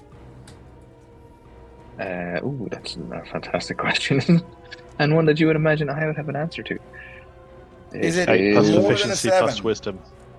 I think I have this written down here somewhere. I suspect the 7 is a fail. Yes, yes. So It's this 15, creature, sorry. does it work on undead? Doesn't say it doesn't. It just says the target is stunned. So Okay. if Unless Okay. it's they, immune to unless, stunning, yeah, it will work. yeah, Let me just check. Let me just check the conditions it may be immune to. Condition immunities. Ah, lads, for fuck's sake, it's not immune to being stunned. How the hell can we even find that pressure point on a race? However you do it, Nera, that is a with hell of a clutch magical move. dagger. Yeah, right. Okay, I'm gonna give it a little net similar to and I probably will forget. So please do remind me that it is stunned. So Excellent. Then, as my second attack, I'm going to stab him again. stabbed And with hopefully advantage. this I would works. imagine because it's stunned. Is that I don't know. Let me just look at the 12? stunned condition, and we'll see. Yes, thanks. I do have advantage. on You attack do have, rolls. thanks. Thank you very much. Thanks very much. Do the roar who has entered our competition as well. We wish you luck, and we will let you know. Well, you'll be told if you win. Sorry, Keith, Nera, what are you doing? So, does a 12 hit? No, it misses by 1. Have you got a bless? Do I? No, blesses can't be transferred. I do allow inspirations because it's usually if someone wants to transfer an inspiration. Oh, well, it's can I use usually my pretty serious. inspiration to re-roll it? Oh, of course you can. Yeah, if you have one, yeah. Yeah, if I can do that, go I will again. do that. Well, I'll just click the attack again, will I? Yeah, just click the attack again.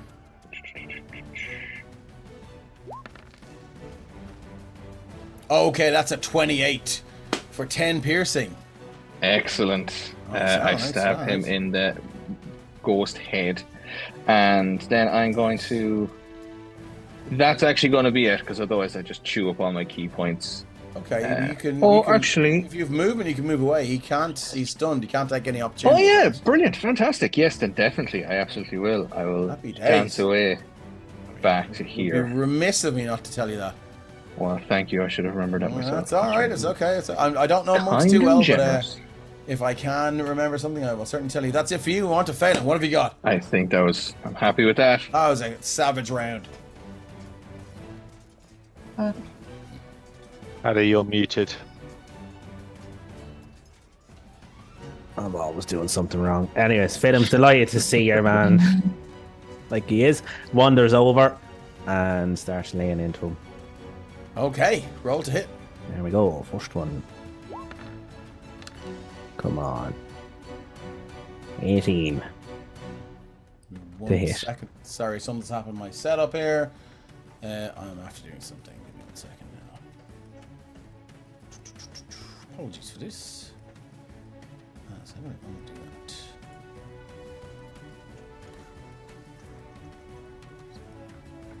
Well, this is the first time this has happened. So you guys feel free to talk amongst yourselves while I try and figure this out.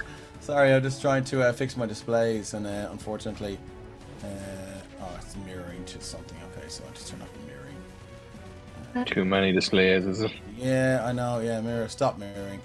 There I we just go. realised this Back. group has the same problem as the Friday group. There's no What's that? healer. Yeah, pretty Yeah. much. Yeah. So if I Yeah. add. We just have to kill better. Oh yeah, we need to find more Encourages us to magical kill things. better. Anyway, look at. Let me just turn the thing on. I'll go without that one for now. Done. And I'll turn the music back on. There we go. That was weird. Let's have a look and see what happened. Back up to my thing. Let's get our pirates going. See if you guys can hear that. Pirates are still playing for us all the way through that. Yeah. Oh, were they? Okay. Well, then that just means that I need to turn it up here.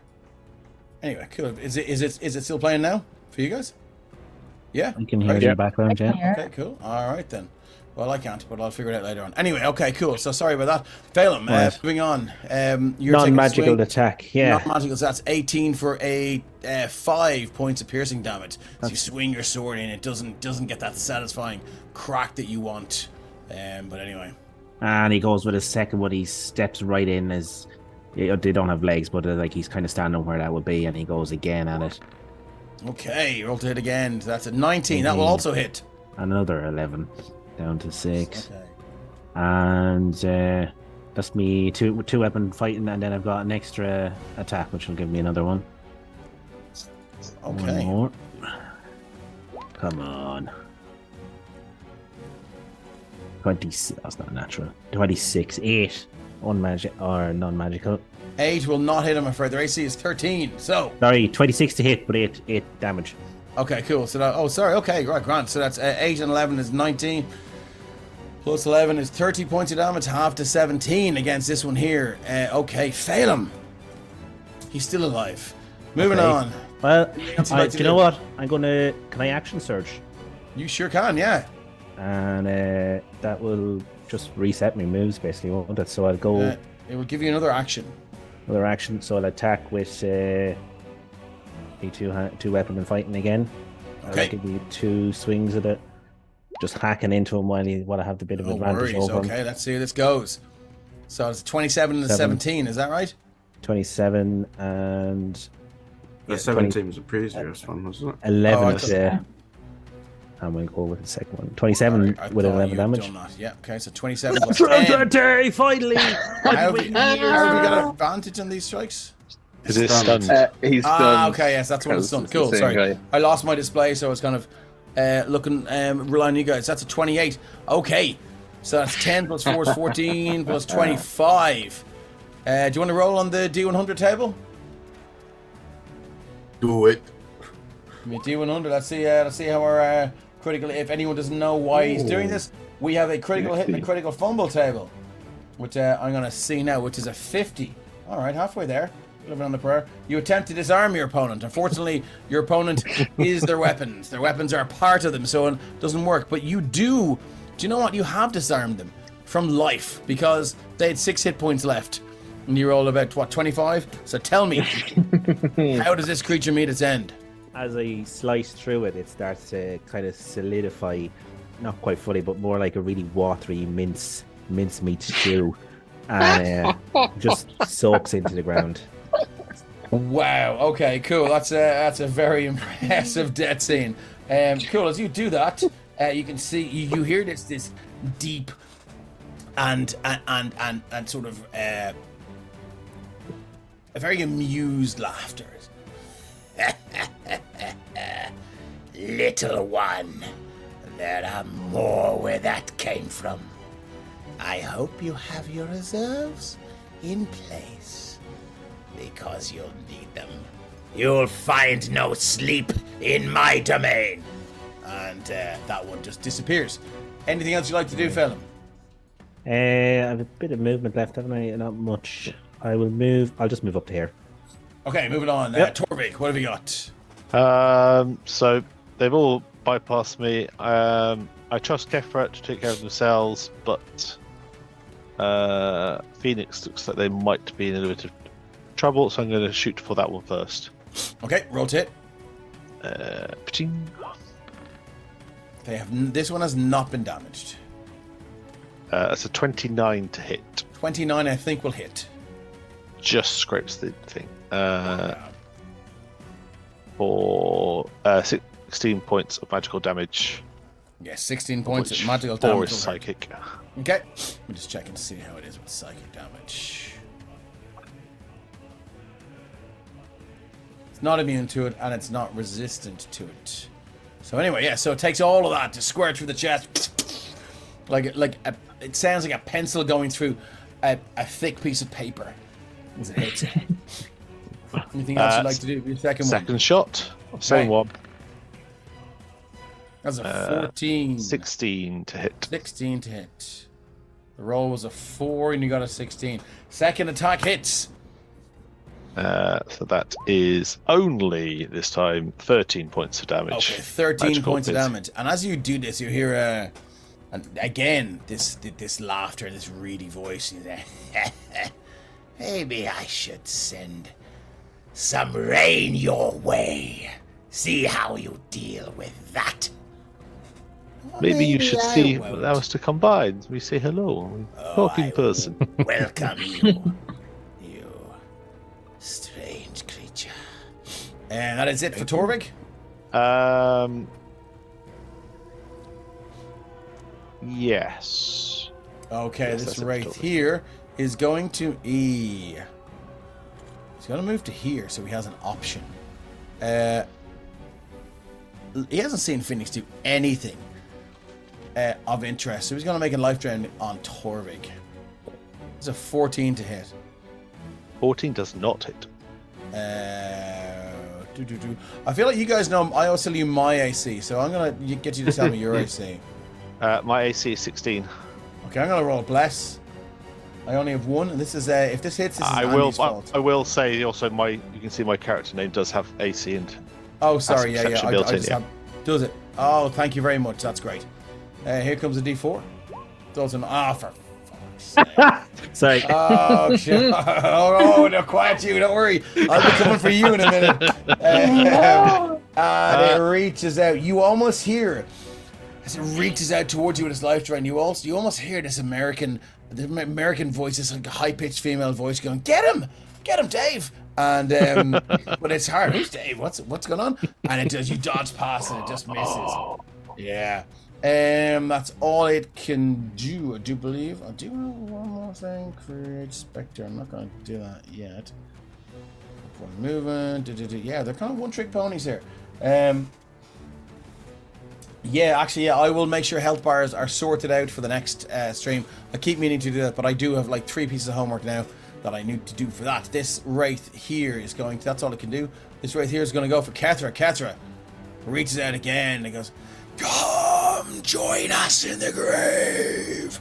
And it's going to hit you with its life drain. Fucking hell. Goodbye. That's not one. Another one. Hethar, would you like to roll a critical hit table from a critical fumble table for me? And this is what happens to this creature. So D100. 100. I like to imagine Kefra just stands there and passively staring back and just like, Yeah. Oh God. That's a 30. As you attack your opponent, they begin to fear that they're the superior combatant. Weapon critical fumble table. Disadvantage on your next attack roll against your target. So remember that, because I won't. So, but yeah, you just stand there, you're just like, and it just seems to be a little bit unnerved and it completely misses. Hethar, you're up. Yeah, I was gonna ask because of the dagger of returning that she has. It says it's damaged, so I would be kind of more. I don't think she really wants to use that, so I think she'll just do what she normally does. Cursed more than damaged, but I think, yeah, but you can take that off because I think what happened was in last game, or one of the previous games anyway, Nira and Kethra had a quick chat and switched out the daggers. So I have the cursed dagger, so you can just switch yours. It's just a regular old damage. Dagger of return. Dagger of return. Oh, okay. I didn't and change that wouldn't then. apply anyway Well because done. you're just stabbing them with it. So Correct. Right, yeah.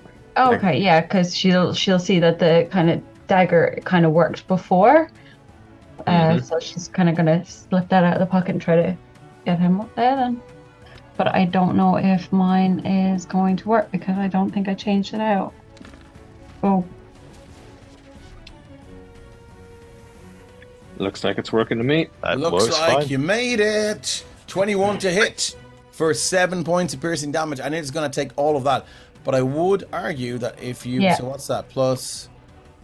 No, it's using your strength. That's cool. Yeah, so you will hit it for all of that. Sorry, that's you. I'm going to take the damage off you. So it's -7 piercing. Yeah, and all of a sudden, it's almost like this creature that you've been fighting. Now you feel that familiar and reassuring tear of metal through flesh or through substance or through form, and you drag it in, you twist it, you wrench it down, and you go, ah! And you're like, this is more like it. this is what she knows. Yeah. But she does have, again, extra attack. She's going to do it again. Let's do it again. 21 to hit, even better. So as you drag that in, you rip it out. You just bring it back in the left hand and a reverse grip and just cut across its face. And you can see now the eye sockets that were just these like yellow flares. With its mouth, it was just this darker shade of black. as it distended before you and it screamed at you now. You can see it teared this horrific grin across its face. And you can see now the mouth distends with these two lines, almost making it more fearsome, but it screeches in agony. It's like, ah! It takes 8 points of piercing damage. Yeah, there's not much else Catherine will do. She'll sit there and gonna go, oh my god. You have a bonus action called Second Wind that will give you 1d10 plus your fighter level of healing. I don't know, I'm not telling you to do it, I'm just saying that it's there in case you haven't noticed. Oh no, I know that's there. I want to save that. Cool. In case. All good. If that's it for you, Phoenix, you're up. So, I'm a wizard. I'm not designed for this kind of stuff, so I'm going to do the most pathetic thing I can do, but all I can do. There's a 6 hit. It does not. It's just... Dun. Do you not have a thing where you can bamf? I do, as well, but yeah, I'm not. Yeah, no worries. Okay, cool. Yeah, you take this swing and it just passes right through it. And you can just see now this head chuckle and body language as if it's laughing, but there's no sound. It's like a silent movie, as it just seems to be laughing at you in pure silence. Anything else you'd like to do? Fly there, deflated. Okay, no worries. Fly there, defeated. So we're on to this wraith, which is here. It has been successfully destroyed. Nera, you're up. You gonna save the day? Oh, absolutely, yeah. As standard. Nera is going to try out this damaged dagger. So, Okay. Oh god. So this is the cursed one. this is the cursed dagger. So I'm going to throw it from where I am. No. So AC is 13. It misses. But it will return to you. And I did send a description. Do you have it? I do. No, I don't, because I think initially I didn't have the damaged one. So Did I drop it into the chat? Do not have it on me. I think because we agreed on a situation here. I'll look it up again. Let me just see. no.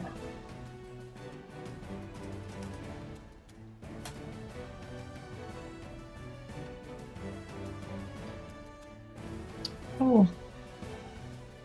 Okay, cool. No worries. So if you miss, I think what I said was the DC was 12 plus add the damage, which will make the DC 21 for you to catch this. So I need a dexterity saving throw, DC 21. It's based on the amount of damage that it would do. It's a dex save of DC 12 plus any damage caused. Caused. Okay, well then, grand. Perfect. So it shoots away and it does not return then because it didn't cause any damage. So it lands plop on the ground. So it doesn't return to me at all? No. If we're basing it on damage caused, this one is cursed, so it will only return to you when it causes damage. Right. Sorry. I thought The rest of them will return to you. It comes back as a ranged attack. As a to me. ranged attack, yeah, and you have to catch it. So. Okay. Right. Okay. Well, that's about it. So I think Nera is going to. So what was the range on your threats? You were thrown to there. So I'll say, give me a D4, and we'll see how many squares past this wraith it lands. Okay, second. Turn our reason the way. 1d4. Okay, so your dagger lands over there. I'll just do a little freehand. There's your little dagger there. It lands on the ground with a plop and it rolls end over end. Anything else you'd like to do? Yeah, I think I will just leap forward and with my extra attack, I think I'm going to swing my quarterstaff at this guy. Okay.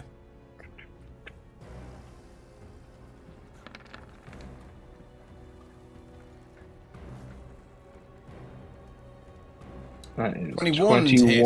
That's going to hit for 4 bludgeoning damage. Again, you don't feel that satisfying connection, but it does seem to still do a little bit of damage to it. How much damage has been done to this? Like, how badly hurt is this? It seems to be flickering in and out of existence, maybe every 4 or 5 seconds. Your previous experience with these things when they were heavily damaged, they're like. This one is kind of like. Okay, I'm gonna try another stunning strike. So it's another Constitution saving throw from him. So you can use that because you hit it with your. Does it stunning strike? Oh, you can still use a weapon for that. That's fine. Yeah. All right, here comes the saving throw. Yeah. Yeah, go on. No, go ahead. Yeah, here comes the con save coming at you. Oh, for fuck's sake. Okay, that's a 9. Anything else I can do? I have no blesses. No, it's all right. Don't worry about it. Plenty more to throw at you guys. I just feel bad for them. You know, they're doing their best. Okay, cool. So as you dunk this crossbow, and maybe because it passed through it a little bit easier. You connected with something deep inside of it rather than something on the outside, and it has done damage, but it connected with some sort of functioning part of the necrotic energy, and yes, it is stunned. It's hovering in the air. Excellent. And then because it's stunned, I'm going to step back a bit. Nice. Okay. Lovely. Is that it for you? That is it for Nero. Phelim, you're up. Okay. This guy is stunned again, is he? Yep. Yeah. I think not trying to take anything away from poor old Grathieze, but I'm going to move in and try and get this job done. And here we go. Swinging. Sweat pouring off his brow. 21 to hit for 6 piercing. That's with the short sword. It's not magical. Yes, right. And he -3. Okay. and go again. Puffing and puffing. 24, 10. And then the extra attack. Another one. 25, 6. It's another 6. Okay. Yeah, you're chipping away at this thing. Death by 1,000 pierces. As you can see, it's anyone looking at it, you can see it at the time its eyes it was facing Hethar, but its eyes are kind of looking right and it left, and it's staring at where Nero was, where Phelim is, and it's like, if it gets out of this, it's gonna go full on you. Wouldn't be like Phelim to walk into something like that. All right, is that it for you? That's it for now. Torvik, you're up. I'd like to swap my first attack for a shove, if I can. Okay, It says I want to swing the bow round. I want to try and slam it into the space here. And try and slam this creature. Okay, well, I just want to basically try to push it. I'm trying to sort of sweep it round into there. Yeah, no problem. Okay, cool. So what's you need to make an you need to hit its AC. Athletics. That's a contested athletics. However you want to do contested athletics. However, I don't know how you want to run the show. Contested athletics. That's fine. No, do you know what? I suppose I will do the. You could. I'll do acrobatics. Yeah, for sure, because these things are. Yeah. Better at that. I got a 16. Natural 20. It's not going to beat that. Yeah, so you do see, and again, it's like if you've ever seen that that meme where people ask, why isn't lightsaber combat, where you just like switch it off and turn it on again, and just go straight through. And this is exactly what it tries to do. As you shove it, you see it tries to just phase out of existence for a split second, but it doesn't manage it, and you manage to shove. So you're going to swing it to here. I'd like to swing it to this space, yes. Yes, and yes, you are successful. So that is your action. Marvelous. Then, with a bolster in hand, close range shot. For dunk. Okay, no worries, we can do that. See what you get.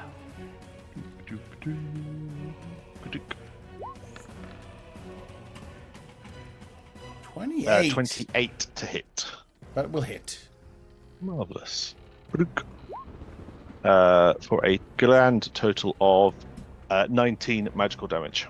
19 magical damage. Torvik, that has certainly damaged it. Anything else you'd like to do with your turn? Is it still standing? It is still hovering. Fair enough. And then I shall move to here. Okay, no worries. It's and that's not my turn. It's not quite Elton gone yet. It's still standing. So let's go for the 24.18. I know. I know, I'll never stop. It's going to go for a life drain against you. It's a 23 to hit. 23 will hit. For 24 necrotic damage, and I need a DC 14 saving throw.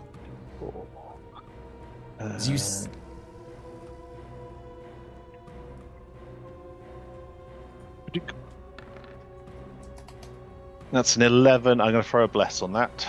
Okay, no worries. Let's see what you got. It would be poetic if you didn't reach it, because given that I didn't with mine.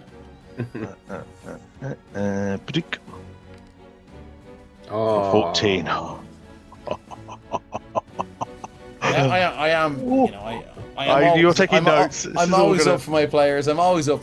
But you know, sometimes a little bit of poetic justice would be nice. Yeah. So as this thing reaches out, and you shoot it into this space with the successful shove attack, and as you walk towards it, it's like its hands come out in this, and its head distends and cracks into this broken neck kind of appearance, and it just holds its hands out, almost as if to receive you into an embrace. And as you walk in with your bow to the short thing, its arms just distend and grow to this unnatural length, and they wrap around you, and its jaw bites down upon you, and you feel buy me dinner first. You can't just jump straight into this sort of thing. Indeed. Its jaw bites down, and you feel your life force leave you, but there's a critical and essential part of your life force that you maintain, which is how I narrate that successful saving throw. So well done.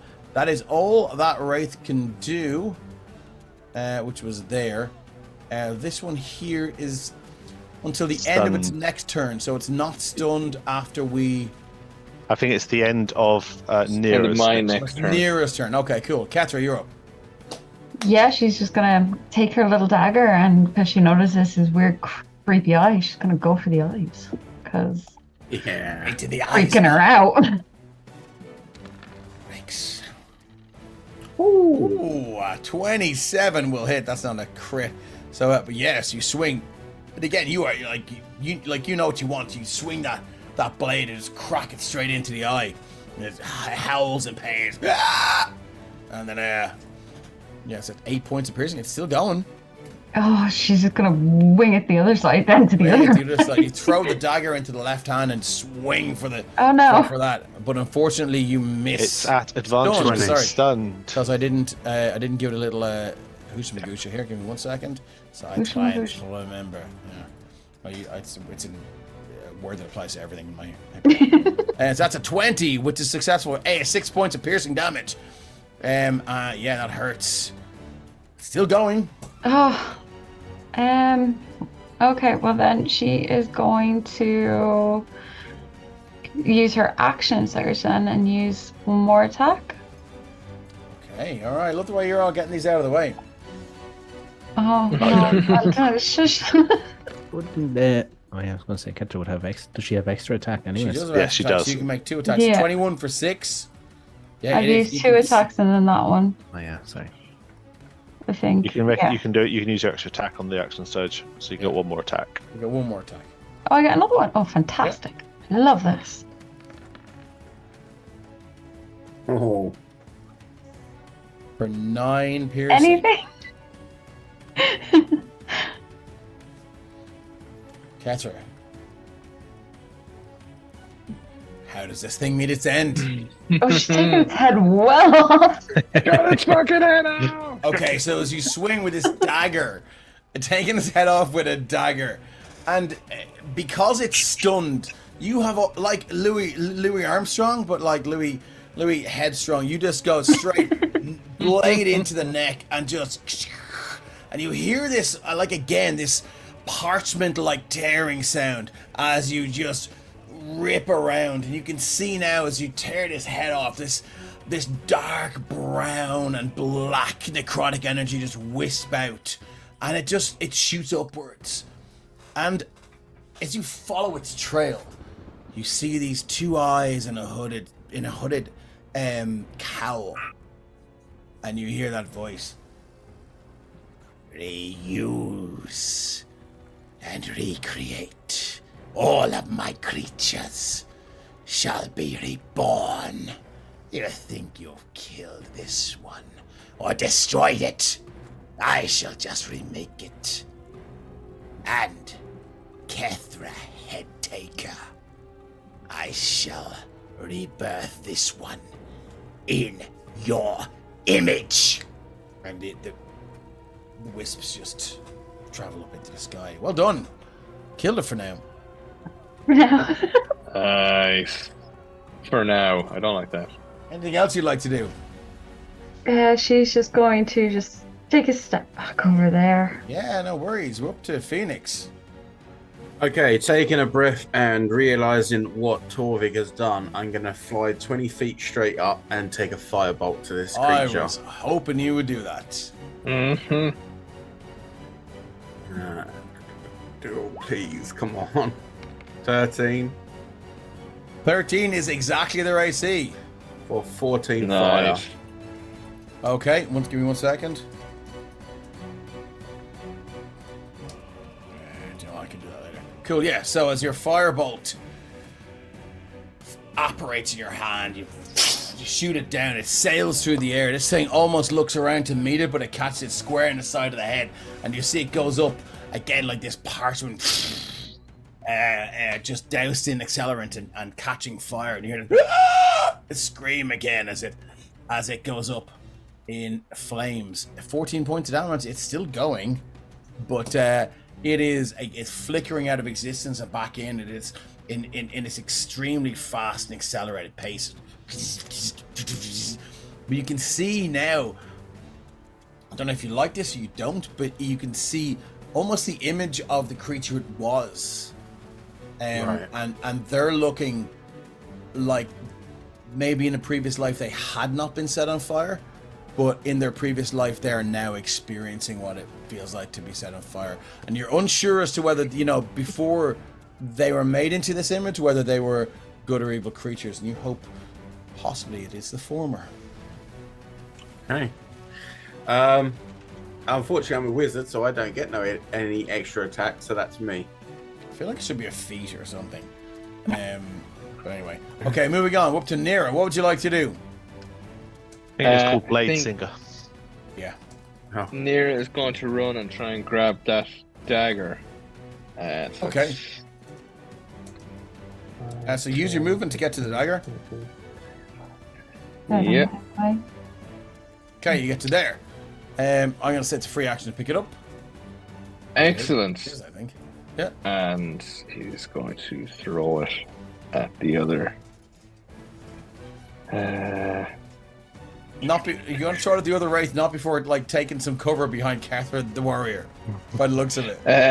Sorry, I moved it over to be on the same square as the dagger. Oh, okay. I thought you settled on that square, and you're like, for them. The Well, kill. Throw duck behind. 13 is its AC. Excellent stuff. So you hit it So- with 5. 9. 5? It's magical dagger. so I should get the It is a full. magical dagger. Yeah. So 9 points of damage. I'm not going to use the another key point. Okay. But I'm going to throw it twice because I get an extra attack as a monk, so we'll see if we can throw it again. Okay, cool. So that's 5 points. Wait, well, hold on there now, because it's going to return to you first. And it's cursed. So you have to catch it. It's DC 12 plus the piercing damage of 9, which makes it 21. I need a DC 21 deck save to catch this thing, or you're going to take the difference in damage. Okay. And you've already got rid of that knife now, Kefra. I pass it over. No, let me see. I have. Sorry, say that to me again. So I need a DC 21 dexterity saving throw. And my Doesn't- monk ability to catch ranged weapons, deflect missiles. Does that? How? Yeah. So does Unfortunately, that that work? doesn't apply to this. Maybe as you get more familiar with the weapon, we can turn around and start using that. But right now, So- because you've only started using that, deflect missiles is something that you see the guy throwing, kind of drawing the bow and it shoots at you. But the mechanics of this weapon are just you make a DC saving throw. Sorry, DC whatever it is, dex save. So, but we can discuss Okay. that as you get more familiar with the weapon, moving forward. Yeah. No worries. It is erratic, though. and depending, yeah. So it's a 16. You shoot this forward, and you do that 9 points of damage, incidentally killing it. And I will get your description in a second. You see this thing. It shoots out left, it shoots out right, it shoots up in the air and comes diving at you from the top of the air, from maybe like 30 feet up. And it almost seems to, as you get used to it, it seems to sort of anticipate what you find comfortable, and it seems to go out of its way to try and make it more difficult to predict. And it shoots down. So that's a 16. And the DC was 21, so you're going to take 5 points of piercing damage. You do grab it, though. Well, I mean, it's through your hand, pierced through your hand. It's kind of hard to drop it at this point. But yeah, you do have it. You pluck it out, and a goblet of blood falls out in your hand in the ground as this thing screams its last, and just. You want to describe what happens to it? I'm all ears. Yeah, I think he just buries it right between its eyes. Nice. And yeah, it disappears. So, with that is our 3 wraiths. Oh, kill I the need game. another rest. Yeah, short rest. We've only just left the camp, but Yeah, you literally just left the camp. So, as just turn off my jungle runes and sorry. How would you rate that battle? What's that? How would you rate that battle? Yeah, well, how would you all rate that battle? I mean, How would you rate it? Are we still being watched from the gentleman above us? yeah, you do see now these 2 eyes and this cowled head just looking down. Oh, it seems some of you look quite hurt. I look forward to see how well you do when you get closer to my domain. As he's saying that, I'm going to cast Pass Without a Trace, and I'll start leading people northwards. Okay, well, let's get some stealth checks then from everyone. I feel like I should get advantage because I'm not touching the floor. I'm happy to give that to you. 19, So everyone gets to add a 10 to whatever they've rolled. 29, 21. Oh, nice. You take the disadvantage because you're wearing heavy armor, Garthas. That's 22. Sorry, I'm on my way to it. Fucking nat 1 on my stealth. 24. The Take Torvik. that into consideration. Okay, cool. 24. So we've got a nat 1 on the stealth, which we'll take into consideration. I still end up with a 19 with all the other bits and pieces. 32. Okay, cool. So as you guys make your way, you can hear the I will see you soon, my friends. And as you trudge deeper into this jungle, knowing full well that you are being watched, maybe not too closely now, given the use of Torvig's ranger magic. Nonetheless, you have piqued the interest of this creature known as Shazastar. You feel Nera. Your wounds are deep. You do feel this cough begin to rattle in your throat and chest. Your ears are ringing with this heartbeat that's